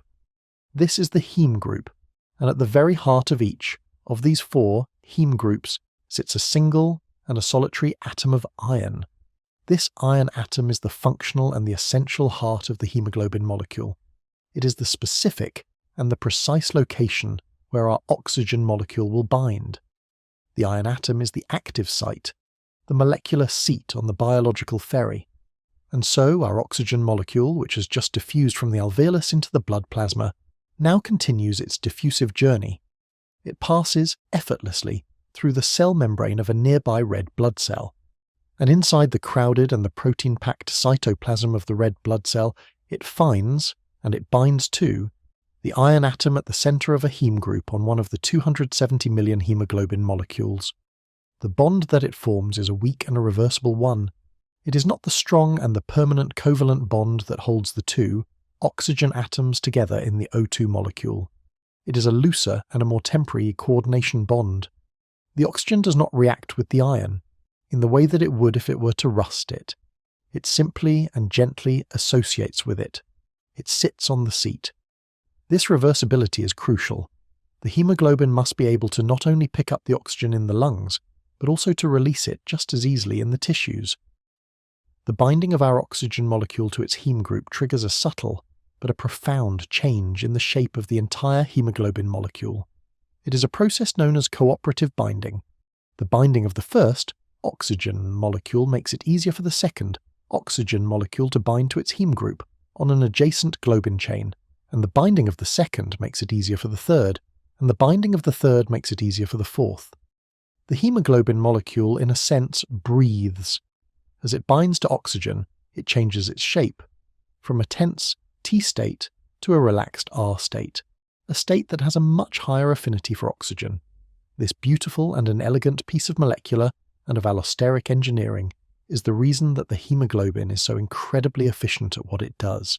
It allows the hemoglobin to become almost fully and 100% saturated with oxygen in the high oxygen environment of the lungs, and then to release that oxygen very rapidly and very effectively in the low oxygen environment of the tissues. Our oxygen molecule is now safely and securely bound to its hemoglobin ferry. It is one of 4 oxygen molecules that are being carried by this single hemoglobin molecule, and this hemoglobin molecule is one of 270 million that are packed into this single red blood cell, and this red blood cell is one of about 25 trillion that are circulating at this very moment in the 5 or so litres of blood in your body. The blood that contains our oxygen molecule has now been transformed. It is no longer the dark and the purplish-red venous blood that arrived at the lungs. It is now a bright and a vibrant and a scarlet-red arterial blood. The colour of our blood is the colour of oxygenated hemoglobin. It is the colour of life. The red blood cell, with its precious and its life-giving cargo, is now ready to leave the lungs. It is swept along in the gentle and the flowing current of the blood, out of the dense and the intricate capillary network that surrounds the alveoli, and into the larger and the wider vessels of the pulmonary veins. These veins carry the newly oxygenated blood from the lungs directly to the heart. Our oxygen molecule is about to visit the great central and rhythmic engine of the circulatory system. It is about to be given a powerful and a life-sustaining push that will send it on its way to the farthest and the most distant reaches of the body. To contemplate this ride on the hemoglobin is to appreciate the beautiful and the intricate solutions that evolution has found to the fundamental chemical and physical problems of life. It is to see how a complex and a beautiful protein can act as a perfect and an efficient molecular machine. And it is to understand that the river of our blood is not just a simple and a watery fluid. It is a living and a dynamic and a cellular river, a river that is crowded with billions of tiny and specialized and beautiful red boats, each one laden with the precious and the ancient and the life-giving cargo of oxygen. The first and most delicate part of our oxygen molecule's journey within the body is complete. It has been inhaled into the lungs, has crossed the impossibly thin alveolar membrane, and has been safely and securely loaded onto its hemoglobin ferry, deep within a red blood cell. The blood it is now a part of has been transformed into a vibrant and a life-giving scarlet red. It is now arterial blood, rich with the promise of the energy that it carries. This newly oxygenated blood now flows out of the intricate capillary beds of the lungs and into the progressively larger and wider pulmonary veins. Its immediate destination is the great central and rhythmic engine of the entire circulatory system. Our oxygen molecule is about to make its first of two passes through the human heart. Let us contemplate the heart. It is an organ of almost mythical and of poetic resonance. We see it as the seat of our emotions, of our courage, and of our love. But in a purely biological and a mechanical sense, the heart is a pump. It is a muscular and a hollow and a four-chambered pump about the size of a clenched fist that is responsible for the single and the relentless and the life-sustaining task of keeping the blood in constant and in purposeful motion. It is the tireless and the faithful engine of the river of life. Our red blood cell carrying our oxygen molecule flows with the returning pulmonary blood into the first of the heart's four chambers, the left atrium. The atrium is a thin-walled receiving chamber. Its job is to collect the oxygenated blood that is coming back from the lungs. For a brief and a quiet moment, the blood pools in the left atrium. The heart is in its diastole phase, its period of relaxation and of filling. The great muscular walls of the ventricles are relaxed, and the valves that control the flow of blood are in motion. The mitral valve, the one-way door that separates the left atrium from the chamber below it, the left ventricle, swings open, and the blood, our red blood cell included, flows passively from the atrium down into the ventricle, following the simple and the gentle pull of gravity. The left ventricle is a different kind of chamber altogether. Its walls are thick and powerful and muscular. This is the main pumping chamber of the heart, the chamber that is responsible for sending the oxygenated blood out to the entire rest of the body. As the ventricle fills with blood, its muscular walls begin to stretch like a rubber band. And then the signal comes, a tiny and an electrical impulse originating in the heart's own natural pacemaker. The sinoatrial node sweeps like a wave across the heart muscle. This is the signal to contract. This is the systole, the great and the rhythmic and the powerful push. The thin walls of the atrium contract first, giving a final little atrial kick that tops off the ventricle with blood, and then, a fraction of a second later, the thick and powerful walls of the left ventricle contract with a sudden and a mighty squeeze. The pressure inside the ventricle skyrockets. The mitral valve, the door through which our red blood cell has just entered, is slammed shut, preventing the blood from flowing backwards into the atrium. The sound of this valve and of the tricuspid valve on the right side of the heart slamming shut is the first and the primary sound of the heartbeat, the lub of the familiar lub-dub. As the ventricle continues to squeeze, the pressure inside it becomes greater than the pressure in the great arterial vessel that leads out of it, the aorta. And this pressure difference forces open the second great one-way door of the left heart, the aortic valve. And with this valve now open, the blood has only one possible direction to go, out. Our red blood cell carrying our oxygen molecule is ejected with a powerful and an accelerating surge from the left ventricle and into the aorta, the largest and the most important artery in the entire human body. The sound of the aortic valve and of the pulmonary valve on the right side snapping shut a moment later as the ventricle begins to relax again is the second and the sharper sound of the heartbeat, the dub, lub-dub, lub-dub, lub-dub. It is a rhythm that is at once both powerful and gentle. It is a rhythm of immense and of life-sustaining force, and yet it is a rhythm that we are, for the most part, completely unaware of. It is the constant and the faithful and the percussive background music to our entire physiological existence. Our oxygen molecule is now at the very beginning of the systemic circulation, the great and the branching network of arteries that will carry it from the heart to every single tissue and organ in the body. It is travelling at its highest possible speed, having just been shot out of the heart's most powerful pumping chamber.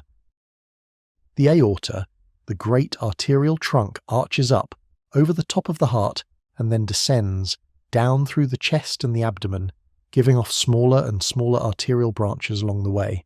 There are branches that lead to the head and the arms. There are branches that lead to the digestive organs, to the liver and to the kidneys, and there are branches that lead to the muscles of the legs and the back. Our red blood cell and our oxygen molecule are carried by the random and the chaotic and the fluid dynamic chance of the blood flow into one of these countless branching pathways. Let us imagine that its destination is a muscle cell in the arm. It is swept from the great aortic highway onto a smaller arterial off-ramp, the brachial artery. And from there, the branching continues, the vessels becoming progressively smaller and more numerous, from arteries to arterioles to the final and the microscopic and the ultimate destination of the arterial journey, the capillaries. To contemplate the heart's pulse is to appreciate the beautiful and the efficient and the mechanical solution that life has found to the problem of transport. The slow and the patient process of diffusion is sufficient for the short and the microscopic journey across the alveolar membrane. But for the long and the macroscopic journey from the lungs to the tissues, a more powerful and a more direct system is needed. A pump is needed. The heart is that pump. It is the engine that converts the chemical energy of its own, muscular metabolism into the kinetic and the pressure, energy of the flowing blood. It is the source of the pulse that you can feel in your wrist or in your neck. It is the great, central and rhythmic push that ensures that every single cell in your body, even the ones that are most distant from the lungs, receives a constant and a life-sustaining supply of the precious and the ancient and the well-travelled oxygen that it needs to survive. Our oxygen molecule is now on its way. It is riding the Red River on the great and the pulsing and the arterial tide. The great and rhythmic push has been given. Our oxygen molecule safely, ensconced within its red blood cell and securely bound to its hemoglobin ferry, has been ejected with a powerful and an accelerating surge from the left ventricle of the heart. It has entered the vast and the branching and the high-pressure world of the systemic arterial circulation. Its final and its most important destination, a single and a distant and an oxygen-hungry cell, is now only a short and a rapid journey away. This is the story of the great arterial highway, the intricate and the beautiful, and the life-sustaining network of vessels that connects the central, pumping station of the heart to the trillions of individual and cellular citizens of the body. Our journey begins in the aorta, the largest and the most magnificent artery in the entire human body. It is the great and the central and the arterial trunk line. It is a vessel of remarkable and of robust design. Its walls are thick and they are muscular, and they are incredibly and elastically resilient. They have to be. They are built to withstand the full and the powerful and the rhythmic force of the heart's systolic contraction, the blood pressure that is the driving force of the entire circulatory system. As the pulse wave from the heart's contraction, the systole, surges into the aorta, the artery's elastic walls expand and they stretch just like a balloon. They are in this moment absorbing and storing a significant portion of the kinetic energy of the blood flow. Then, as the heart relaxes in its diastole phase and the pressure begins to drop, the stretched and elastic walls of the aorta recoil and they squeeze back down on the blood. This beautiful and an elegant mechanism, known as the Windkessel effect, is crucial. It smooths out the pulsatile and the intermittent flow of blood from the heart, transforming it into a much more continuous and a much more steady flow in the downstream and the smaller arteries. It ensures that the delicate and the fragile capillary beds in the tissues are not subjected to the full and the damaging force of the heart's powerful systolic pulse. The aorta is not just a simple and a passive pipe, It is an active and a dynamic and a hydraulic shock absorber. Our red blood cell carrying our oxygen molecule is swept along in the fast-moving central current of this aortic river. The blood flow here is laminar, meaning it is smooth, and it is orderly, and it is silent. The red blood cells travel in parallel and almost perfectly organized layers, like cars on a multi-lane and a congestion-free highway. The aorta arches up and over the heart, and then descends down through the chest and the abdomen, giving off a series of large and important arterial branches along the way. There are the coronary arteries, which turn back to supply the heart muscle itself. There are the carotid arteries, which carry the precious and the oxygen-rich blood up to the brain. There are the subclavian arteries, which branch out to the arms, and there are the mesenteric, the renal and the iliac arteries, which supply the digestive organs, the kidneys and the legs. The circulatory system is a masterpiece of efficient and of redundant design. It ensures that all of the body's vital organs receive a constant and reliable supply of the oxygenated blood that they need to function. Let us imagine that our oxygen molecule's destination is a muscle cell in the right arm, a cell that is, perhaps, currently engaged in the simple and the gentle act of lifting a cup of tea. Our red blood cell is carried by the random and the fluid dynamic chance of the blood flow from the great aortic arch into the right subclavian artery. It is now on a smaller but still a very large and a very high pressure arterial highway. The journey continues out through the shoulder and into the arm, through the axillary and then the brachial artery.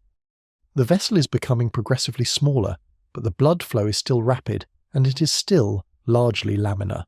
And now the branching begins to accelerate. The brachial artery divides into smaller and smaller arteries, and these in turn divide into the arterioles.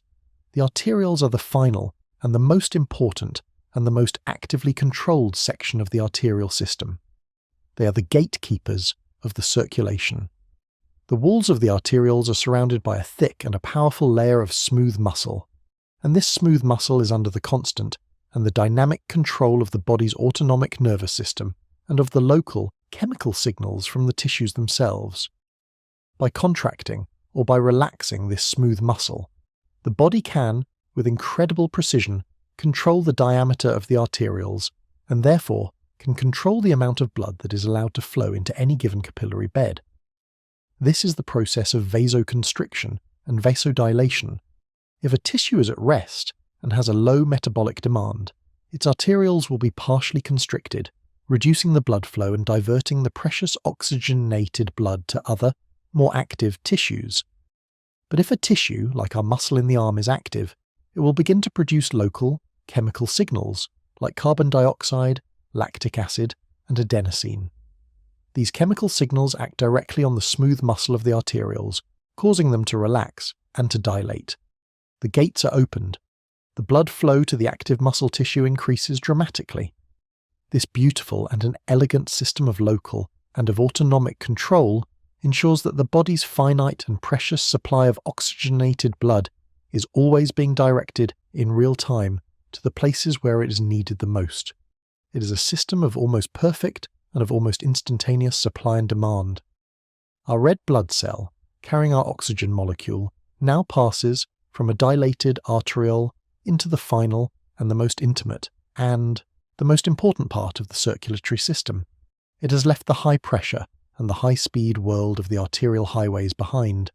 It has now entered the slow and the quiet and the microscopic world of the capillaries. The capillary is a vessel of almost unimaginable and of almost paradoxical design. It is the smallest and the most numerous of all the blood vessels. Its diameter is so small, only about 8 to 10 microns, that the red blood cells must squeeze through it in single file, their biconcave and flexible shapes deforming as they pass. And because the total cross-sectional area of all the millions of parallel capillaries is so much greater than the area of the arteriole that feeds them, the blood flow, which was so rapid in the arteries, now slows down to a crawl. The journey through a single capillary bed takes about 1 to 2 full seconds, and this slowing down is the entire and the beautiful point of the capillary system. It is a system that is designed to maximize time. It is a system that is designed to give the blood and the tissues the precious and the necessary time for the great and the final exchange to take place. To contemplate the arterial highway is to appreciate the robust and the efficient and the beautifully controlled plumbing of the human body. It is a system that is designed to transport the oxygenated blood under high pressure and at high speed from the central pumping station of the heart to the most distant and the most peripheral of the body's tissues. It is a journey from the macroscopic to the microscopic, from the great and the central highways to the tiny and the local and the cellular side streets. Our oxygen molecule has now arrived at its final and its intended neighbourhood. It is moving slowly and in single file through a tiny capillary that is pressed intimately against the surface of a living and an active and an oxygen-hungry muscle cell. The final and the most important act of its long and its epic journey is about to take place. It is about to be delivered. The long and the rapid and the high-pressure journey is over. Our oxygen molecule, carried on its hemoglobin ferry within a single red blood cell, has travelled the great and the branching and the arterial highway system, from the central pumping station of the heart to the most distant and the most peripheral of the body's tissues. It has now entered the slow and the quiet and the microscopic world of the capillary bed. The red blood cell is squeezing in single file through a tiny and an almost impossibly narrow vessel that is draped like a fine and a delicate thread over the surface of a living and an active and an oxygen-hungry muscle cell. This is the final destination. This is the place where the great and the life-sustaining delivery will be made. Let us pause and consider the environment in this final and most intimate of locations. The muscle cell is a place of constant and of furious metabolic activity. It is constantly consuming energy to power its contractions, to maintain its internal ionic balance, and to repair and to rebuild its own cellular structures. And the fuel for this relentless metabolic fire is provided by the process of aerobic respiration, a process that consumes vast quantities of oxygen.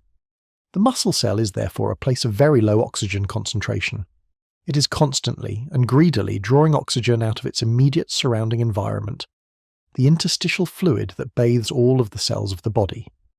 The partial pressure of oxygen in the interstitial fluid around an active muscle cell is very low, and this is the crucial and the final trigger. Our red blood cell, as it enters the capillary, is carrying a full and a saturated load of oxygen. The partial pressure of oxygen within the red blood cell is high, but now as it moves slowly through the capillary, it is suddenly exposed across the thin and the permeable capillary wall to the low oxygen environment of the active muscle tissue. A new and a powerful and a final pressure gradient has been established, and just as the pressure gradient in the lungs drove the oxygen from the air into the blood, this new pressure gradient will now drive the oxygen from the blood into the tissue. But there is another and an equally important factor at play. The active muscle cell is not just consuming oxygen, it is also producing waste products. The primary waste product of aerobic respiration is carbon dioxide. The muscle cell is constantly releasing carbon dioxide into the interstitial fluid. The partial pressure of carbon dioxide in the tissue is therefore very high. This high concentration of carbon dioxide has a profound and an elegant effect on our hemoglobin molecule. The carbon dioxide diffuses from the tissue into the blood and into the red blood cell itself. Inside the red blood cell, an enzyme called carbonic anhydrase rapidly combines the carbon dioxide with water to form carbonic acid, and this carbonic acid in turn dissociates into a hydrogen ion, a proton, and a bicarbonate ion. The result is that the blood in the capillaries of an active tissue becomes slightly and significantly more acidic. And this increase in acidity, this decrease in the pH of the blood, has a direct and a powerful effect on the hemoglobin molecule. It changes its shape. It forces the hemoglobin to shift from its high oxygen affinity, relaxed R state, back to its low oxygen affinity, tense T state. This beautiful and an elegant piece of chemical and of allosteric engineering is known as the Bohr effect. It is a mechanism that ensures that the hemoglobin will release its oxygen most readily and most effectively in the very tissues that need it the most, the tissues that are working the hardest and are producing the most carbon dioxide. And so, the moment has come. The combination of the low oxygen pressure and the high carbon dioxide pressure and the resulting lower pH in the surrounding muscle tissue causes the weak and the temporary coordination bond between our oxygen molecule and its iron atom on the heme group to break. The seat on the biological ferry has just tilted. Our oxygen molecule has been gently and purposefully and beautifully ejected. It is now, once again, a free and an independent molecule of O2. It diffuses in a fraction of a second out of the red blood cell, across the watery blood plasma, through the thin and the permeable wall of the capillary and into the interstitial fluid that surrounds the muscle cell. Its journey in the bloodstream is over. It has been successfully and efficiently delivered, but its journey is not quite complete. It has one final and very short and very important barrier to cross. It must now enter the muscle cell itself. It diffuses down its concentration gradient to the outer cell membrane of the muscle cell, and because it is a small and a lipid-soluble molecule, it passes effortlessly through the lipid bilayer of the cell membrane and into the cell's own internal and watery environment, the cytoplasm. It has arrived. After a journey that has taken it from the heart of a dying star, across the vastness of interstellar space, through the turbulent formation of our solar system, through the great and the planetary and the chemical revolutions of the early Earth, and through the intricate and the beautiful and the branching labyrinth of the human circulatory system, our oxygen molecule has finally and truly arrived at its final destination. It is now inside a single, living, and human cell. The cell is a world unto itself. It is a bustling and a crowded and a highly organized metropolis of proteins, of organelles, and of intricate and of beautiful molecular machines. And our oxygen molecule now has one final and very short and very specific journey to make within this cellular and this metropolitan world. It diffuses through the crowded and the gelatinous cytoplasm towards its ultimate and its functional destination. It is drawn by the inexorable and the chemical pull of the metabolic fire towards a tiny and a bean-shaped and a remarkable organelle. It is drawn towards the cellular power plant. It is drawn towards the mitochondrion.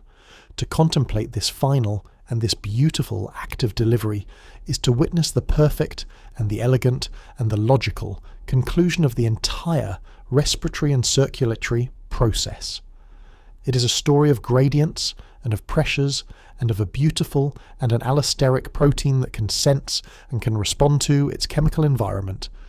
It is a story of a system that is perfectly and beautifully designed to pick up a precious and a life-giving cargo in one specific location, the lungs, and to deliver it with an equal and an opposite and a perfect degree of efficiency to another specific location, the tissues. Our oxygen molecule is now at the very threshold of its final and its most important and its most sacrificial act. It is about to become the ultimate and the essential ingredient in the chemical reaction that powers all of our movements, all of our thoughts, and all of our life. It is about to enter the furnace. Our oxygen molecule has arrived. It has crossed the final cellular membrane and is now floating in the cytoplasm, the rich and gelatinous and bustling interior of a living human cell. It has been delivered with a beautiful and an almost perfect degree of precision to the place where it is most needed. But its journey is not quite over. It has one final and very short and very specific destination. It must now find its way to the exact and the precise location where the chemical fire of life is burning. It must find its way to the cellular powerhouse. It must find its way to the mitochondrion. Let us now contemplate this remarkable and this beautiful and this deeply mysterious organelle. The mitochondrion is a tiny and typically a bean-shaped or an oval-shaped structure, a microscopic organ within the larger cellular world. A single, active muscle cell may contain thousands of these tiny power plants, a testament to its immense and its constant demand for energy. But the mitochondrion is much more than just a simple cellular component. It is, in a very real and a very deep sense, a creature within a creature. It is a ghost of a long-lost and a long-forgotten evolutionary past. The endosymbiotic theory, now one of the most well-established and most beautiful theories in all of biology, tells us that the mitochondrion was once a free-living and an independent bacterium. Billions of years ago, in the newly oxygenated and still predominantly microbial world, a large and a primitive host cell, perhaps an early archaeal ancestor, engulfed a smaller and a more specialized bacterium. This smaller bacterium was a specialist. It was an aerobe. It had evolved the remarkable and the highly profitable new metabolic trick of using the recently available and highly reactive gas, oxygen, to break down food molecules and to release their stored chemical energy. But this was not an act of predation. It was not a simple and a brutal case of the larger cell eating the smaller one. Instead, a partnership was formed. A symbiosis, a living together, was established. The host cell provided the smaller bacterial cell with a safe and a stable and a nutrient-rich environment, protecting it from the dangers of the outside world, and the smaller bacterial cell, in return, provided the host cell with a vast and an almost limitless supply of chemical energy in the form of the molecule ATP. This was one of the most important and the most transformative events in the entire history of life on Earth. This symbiotic merger was the origin of the eukaryotic cell, the complex and the compartmentalized, and the organelle-filled cell that is the building block of all animals, all plants, all fungi, and all protists. We, as complex multicellular organisms, are the direct and the living descendants of this ancient and this beautiful and this cooperative evolutionary event. The mitochondrion is the living and the breathing and the working relic of this ancient bacterial ancestor. It still retains the echoes of its long-lost and its independent past. It has its own small and circular chromosome of DNA, just like a bacterium. It has its own bacterial-style ribosomes for making its own proteins. And it reproduces not by the complex mitotic division of the host cell, but by a simple and a bacterial-style binary fission dividing in two when the cell needs more energy. To look at a mitochondrion is to look at a tame and a domesticated and a long-domesticated bacterium, a bacterium that has, over the course of 1 billion years, become so intimately and so inextricably integrated into the life of its host that it is no longer a separate life form. It is now a part of us, and we are a part of it. We are a community. We are a walking and a talking and a thinking colony of ancient and of symbiotic life forms. Our oxygen molecule, diffusing through the crowded cytoplasm of the muscle cell, now approaches one of these, thousands of tiny and ancient and bacterial power plants. The mitochondrion has a complex and a beautiful internal structure, a structure that is perfectly and elegantly designed for its energy-producing function. It has 2 separate membranes. The outer mitochondrial membrane is a relatively simple and a smooth and a permeable boundary. It contains large protein channels called porins that allow small and medium-sized molecules, like our oxygen molecule, to pass through, freely, from the cytoplasm into the space between the 2 membranes, the intermembrane space. Our oxygen molecule passes effortlessly through one of these porin channels. It has now crossed the first of the 2 mitochondrial walls, but it is the inner mitochondrial membrane that is the true and the functional heart of the mitochondrion. This inner membrane is a much more complex and a much more selective and a much more impermeable barrier. And it is thrown into a series of deep and intricate and beautiful folds, called cristae. These folds are, like the alveoli in the lungs, a brilliant and a biological solution to a surface area problem. They dramatically increase the total surface area of the inner membrane, providing a vast and a spacious and a molecular workbench for the complex and the beautiful chemical reactions that are about to take place. And it is within this folded and this intricate and this impermeable inner membrane that the great and the final and the most important molecular machinery of aerobic respiration is located. This is the electron transport chain. Our oxygen molecule must now cross this final inner membrane to reach its ultimate and its precise destination on the inside of this inner membrane, in the central and the most interior compartment of the mitochondrion, the mitochondrial matrix. And because the inner membrane is so impermeable, our oxygen molecule, being a small and a lipid-soluble gas, is one of the few substances that can diffuse directly and freely across it. It passes through the lipid bilayer of the inner mitochondrial membrane, and it has now, finally and truly, arrived. It is in the mitochondrial matrix. It is at the very heart of the cellular power plant. It is at the very site of the chemical and the metabolic fire of life. To contemplate the mitochondrion is to be humbled by the deep and the strange and the beautiful and the cooperative history of life on Earth. It is to see our own complex cells not as single and monolithic entities, but as ancient and as symbiotic and as chimeric communities. It is to appreciate that the very process that powers our lives, the process of breathing oxygen, is a process that we have outsourced, a process that we have delegated to the billions and the trillions of tiny and once independent and bacterial guests that live permanently and happily within our own cells. Our oxygen molecule is now in position.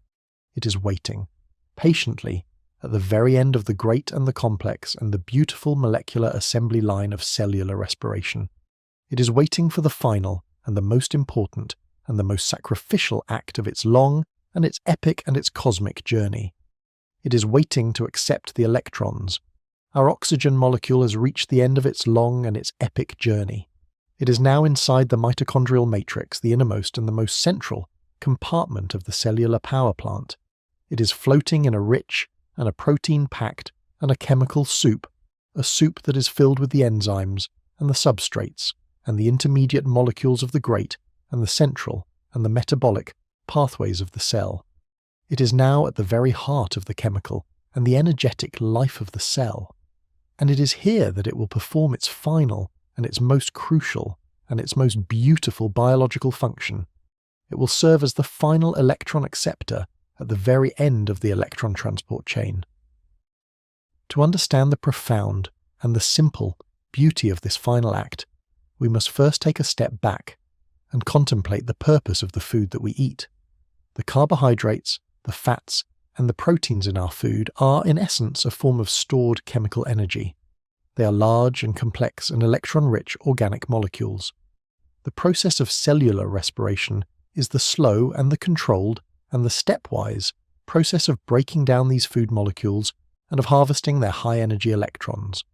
In the earlier and the preparatory stages of cellular respiration, the stages of glycolysis, which takes place in the cytoplasm, and the Krebs cycle, which takes place in the mitochondrial matrix, the food molecules are systematically and enzymatically dismantled, and in this process their high-energy electrons are captured and they are transferred to two special and high-energy electron carrier molecules, NADH and FADH2. These two electron carrier molecules are, in essence, the delivery trucks of the cell's energy economy. They are the molecules that transport the high-energy electrons which have been harvested from the food to the final and the main and the energy-producing stage of cellular respiration. They deliver their precious and their energetic cargo to the electron transport chain. The electron transport chain is a series of 4 large and complex protein complexes, labelled simply as complexes Schersten 2, the Thea, and 4, that are embedded in a specific and an ordered sequence within the inner mitochondrial membrane. It is a molecular and a biological and an electrical circuit. It is a beautiful and an intricate and a microscopic bucket brigade for electrons. The process begins when the NADH and the FADH2 molecules arrive at the electron transport chain and donate their high-energy electrons to the first protein complexes in the chain, complex Y for NADH and complex 2 for FADH2. As these electrons are passed from one protein complex to the next in a specific and a downhill sequence, they are moving from a higher energy state to a lower energy state, and at each of these downhill steps, a small amount of energy is released. And this is the crucial and the beautiful part of the process. The energy that is released as the electrons cascade down the chain is not released as heat. It is captured and it is used by 3 of the protein complexes the WABA3 and FAST, to do work. And the work that they do is to pump protons, the hydrogen ions, H+, from the mitochondrial matrix across the inner mitochondrial membrane and into the narrow intermembrane space. This proton pumping creates a powerful and a significant electrochemical gradient across the inner mitochondrial membrane. There is now a much higher concentration of positively charged protons in the intermembrane space than there is in the matrix. This gradient is a form of stored potential energy, just like the water that is stored behind a dam. It is a proton motive force. And it is this proton motive force that is the direct and the immediate source of the energy that is used to make ATP, the universal energy currency of the cell. A fifth and a final and a truly remarkable protein complex, ATP synthase, acts as a tiny and a molecular and a rotary turbine. The protons flowing down their electrochemical gradient from the intermembrane space back into the matrix rush through a channel in the ATP synthase, causing a part of the enzyme to spin at a staggering and a beautiful rate. And this spinning, mechanical motion is used by the enzyme to drive the chemical reaction that attaches a phosphate group to a molecule of ADP, creating a molecule of ATP. This entire beautiful and intricate process, from the flow of the electrons to the pumping of the protons to the spinning of the ATP synthase, is called oxidative phosphorylation. It is the process that generates the vast and the overwhelming majority, about 90% of the ATP that our cells and our bodies use to stay alive.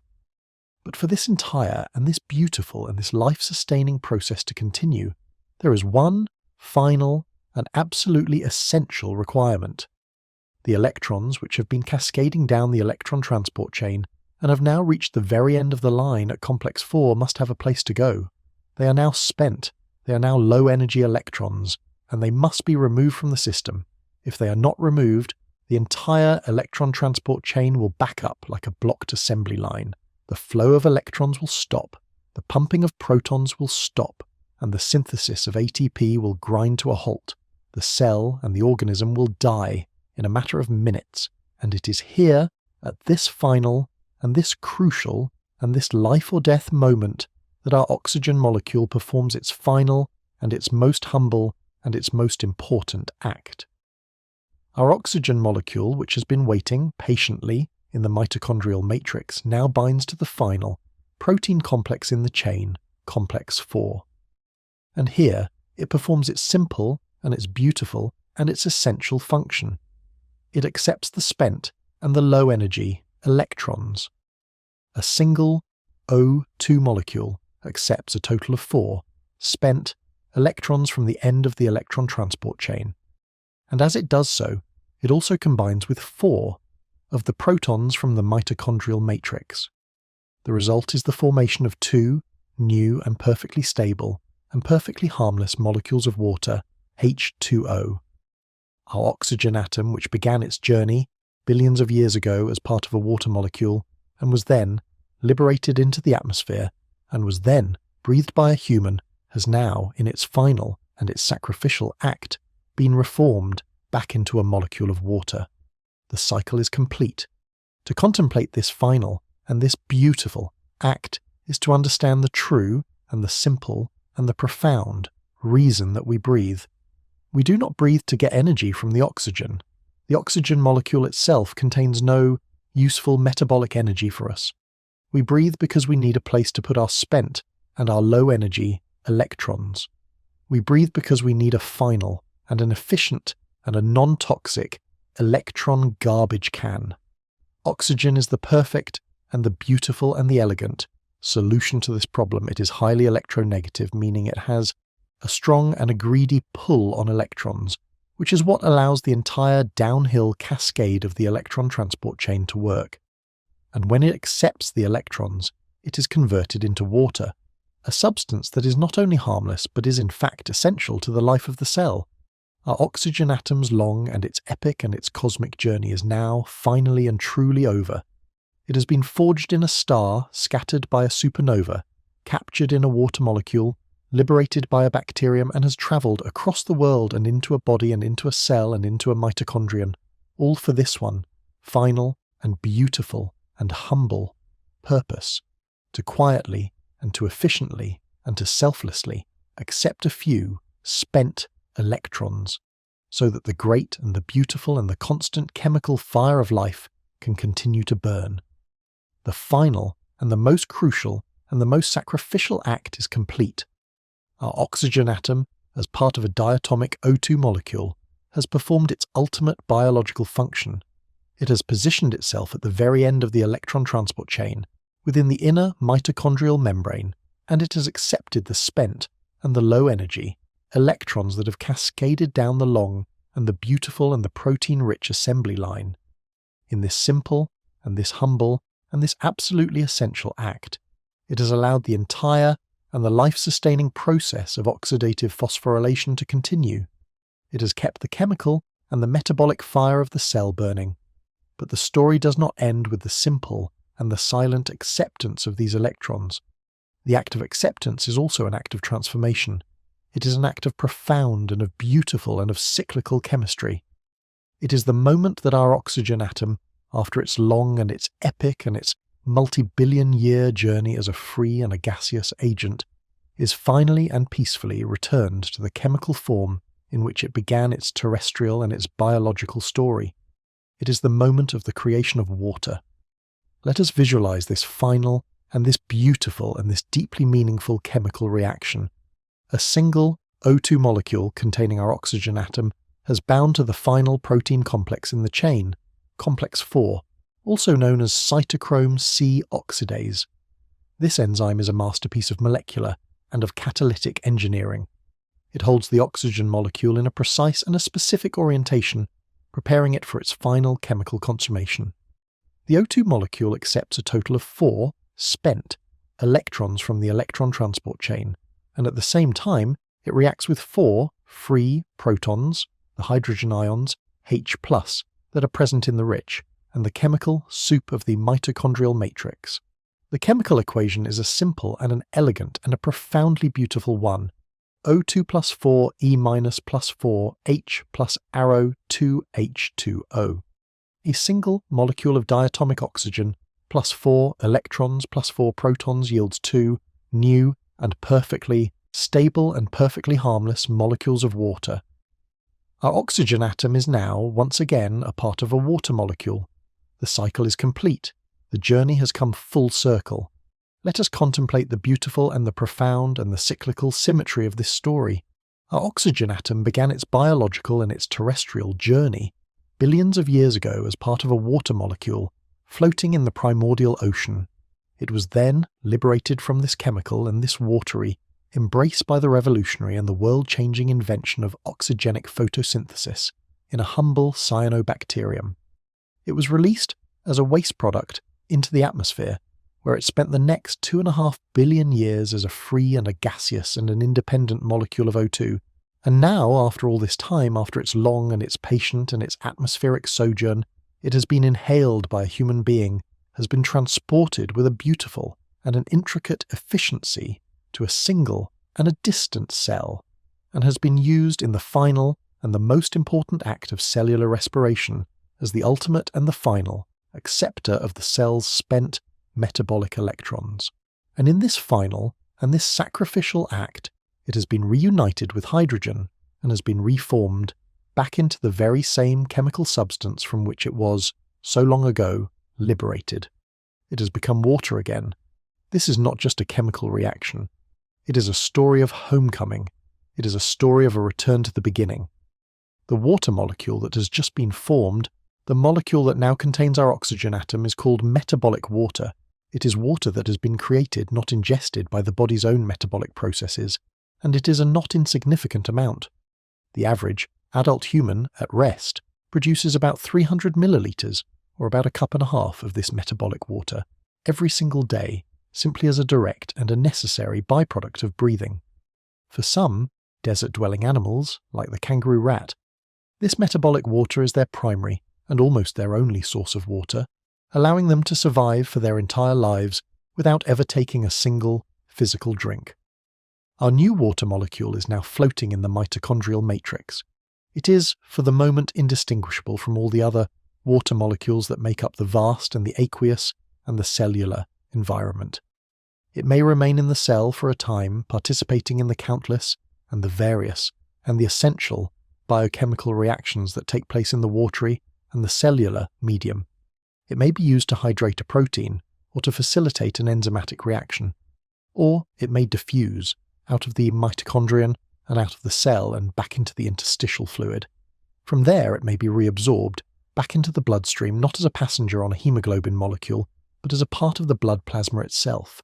It may be transported in the venous circulation to the kidneys, where it may be filtered and may become a part of the urine and may be excreted from the body. Or it may be transported in the blood back to the lungs, and here it may evaporate from the surface of the alveoli into the air in the lungs, contributing to the warm and the humid nature of our breath. And in the next exhalation, it may be breathed out, back into the atmosphere, as a tiny and an invisible droplet of water vapour. The journey may begin again. To contemplate the creation of this metabolic water is to appreciate the deep and the beautiful and the cyclical nature of the chemistry of life. It is to see that there are no true waste products in the great and the interconnected and the planetary ecosystem. The waste product of photosynthesis, the oxygen, is the essential and the life-giving fuel for our own aerobic respiration. And the waste product of our own aerobic respiration, the carbon dioxide and the water, are the essential and the life-giving fuel for the photosynthesis of the plants. It is a perfect and a beautiful and a self-sustaining circle. It is a planetary scale and a billions of years old and a symbiotic breathing. The plants breathe out the oxygen that we need, and we breathe out the carbon dioxide that they need. Our oxygen atom's story is a testament to this deep and this beautiful and this cyclical connection. It has been a part of the water of the ancient oceans. It has been a part of the oxygen of the blue sky. And it is now, once again, a part of the water of life, a tiny and a humble and a metabolic teardrop created in the silent and the beautiful and the constant chemical fire of a single and a human cell. The journey in its grandest and its most epic sense is complete. It has returned to its beginning, and in this return it has given the most precious and the most beautiful gift of all, the gift of energy. Our oxygen molecule has completed its final and its most sacrificial act. It has accepted the spent and the low energy, electrons at the end of the electron transport chain, and in doing so has been transformed back into a molecule of water. The cycle is complete. The journey has come full circle. But what was the ultimate and the profound and the life-sustaining purpose of this entire epic and intricate journey? The answer is not the oxygen itself. The answer is not the water that is created. The answer is the energy, the true and the beautiful and the final gift of our oxygen atom's journey is the creation of the universal and the essential and the beautiful energy currency of the cell, the molecule of adenosine triphosphate, or ATP. Let us return for a final time to the inner mitochondrial membrane. We have seen how the flow of high-energy electrons, harvested from our food, down the stepwise and the protein-rich cascade of the electron transport chain, releases energy, and we have seen how this energy is used to pump protons across the inner membrane, creating a powerful and a beautiful and a potential energy-rich electrochemical gradient. This proton gradient is the direct and the immediate result of the electron flow. But the electron flow itself is only possible because our oxygen molecule is waiting patiently at the very end of the line, ready and willing and chemically and electronegatively, eager to accept the spent and the low-energy electrons. Our oxygen atom is the pull in the system. It is the great and the final and the thermodynamic sink that allows the entire and the beautiful and the downhill cascade to happen. Without oxygen, the electrons would have nowhere to go. The chain would back up, the flow would stop, and the proton gradient would dissipate in a matter of seconds. So the presence of oxygen is the absolute and the non-negotiable prerequisite for the creation of the proton gradient. And the proton gradient, this stored and this potential energy, is the direct and the immediate power source for the synthesis of ATP. Let us now contemplate the remarkable and the beautiful and the almost magical molecular machine that performs this final and this crucial energy conversion. This is the enzyme ATP synthase. It is a large and a complex and a protein-based machine that is also embedded in the inner mitochondrial membrane, and it is, in the most literal and the most beautiful sense of the word, a rotary motor. The ATP synthase has two main component parts. There is a stator, which is anchored firmly in the membrane, and there is a rotor, which is able to spin freely within the stator. A narrow and a specific channel runs through the stator, connecting the high proton concentration intermembrane space with the low proton concentration mitochondrial matrix. The protons, driven by the powerful electrochemical gradient, the proton motive force, rush down their concentration gradient through this channel, and as they do so, they bind to specific sites on the rotor, causing it to spin at an incredible and a beautiful rate, much like the wind turns the blades of a windmill or the water turns the blades of a turbine. The spinning of this rotor is a real and a physical and a mechanical motion, and it is this mechanical and this rotational energy that is used to drive the final and the most important chemical reaction in all of biology. A part of the ATP synthase, the catalytic knob, which protrudes into the mitochondrial matrix, has 3 active sites, and as the rotor spins, it causes this catalytic knob to change its shape in a cyclical and a beautiful and a powerful way. In the first shape, the active site is open and it binds to the 2 reactant molecules, a molecule of adenosine diphosphate, ADP, and a single inorganic phosphate group, PI. In the second shape, the active site closes tightly around the 2 reactant molecules, squeezing them together with such force that they are compelled to form a new and a high-energy chemical bond. A molecule of adenosine triphosphate, ATP, has been formed. And in the third shape, the active site opens again, and it releases the newly synthesized and the precious and the energy-rich ATP molecule into the mitochondrial matrix. This process is happening at a staggering and a beautiful rate. Each individual ATP synthase molecule can produce over 100 molecules of ATP every single second. And there are thousands of these tiny and beautiful and rotary motors embedded in the mitochondrial membranes of every single one of your cells. The numbers are almost beyond our ability to comprehend. The average adult human at rest synthesizes and then consumes an amount of ATP every single day that is roughly equal to their own body weight. A person weighing 70 kilograms will produce and will use about 70 kilograms of ATP every single day. This is a molecule that is not stored. It is constantly and furiously and beautifully being made, and then being consumed in a never-ending and a life-sustaining cycle of energy transfer. And this entire vast and planetary scale and personal and metabolic economy is made possible by the humble and the silent and the sacrificial act of our oxygen molecule. The role of oxygen is not to provide the energy itself. The energy comes from the food we eat, from the high-energy electrons that are harvested from the food molecules.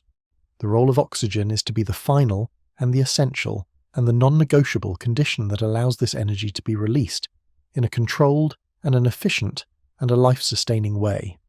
The ATP that is produced in the mitochondrion is now transported out into the cytoplasm of the cell, where it is used to power every single and conceivable form of cellular work. It is the energy that is used to contract our muscles, allowing us to move and to walk and to breathe. It is the energy that is used to fire our neurons, allowing us to think and to feel and to remember. It is the energy that is used to build new proteins and to replicate our DNA, and to repair and to maintain our own cellular structures. ATP is the universal and the shared and the beautiful language of energy in the biological world. It is the gift of aerobic respiration, and it is the ultimate and the most profound and the most beautiful gift of our oxygen atoms long and its epic and its cosmic journey. The story of the oxygen in your body is, in the end, the story of the energy that makes you, you. It is the story of the quiet and the chemical and the constant miracle of being alive.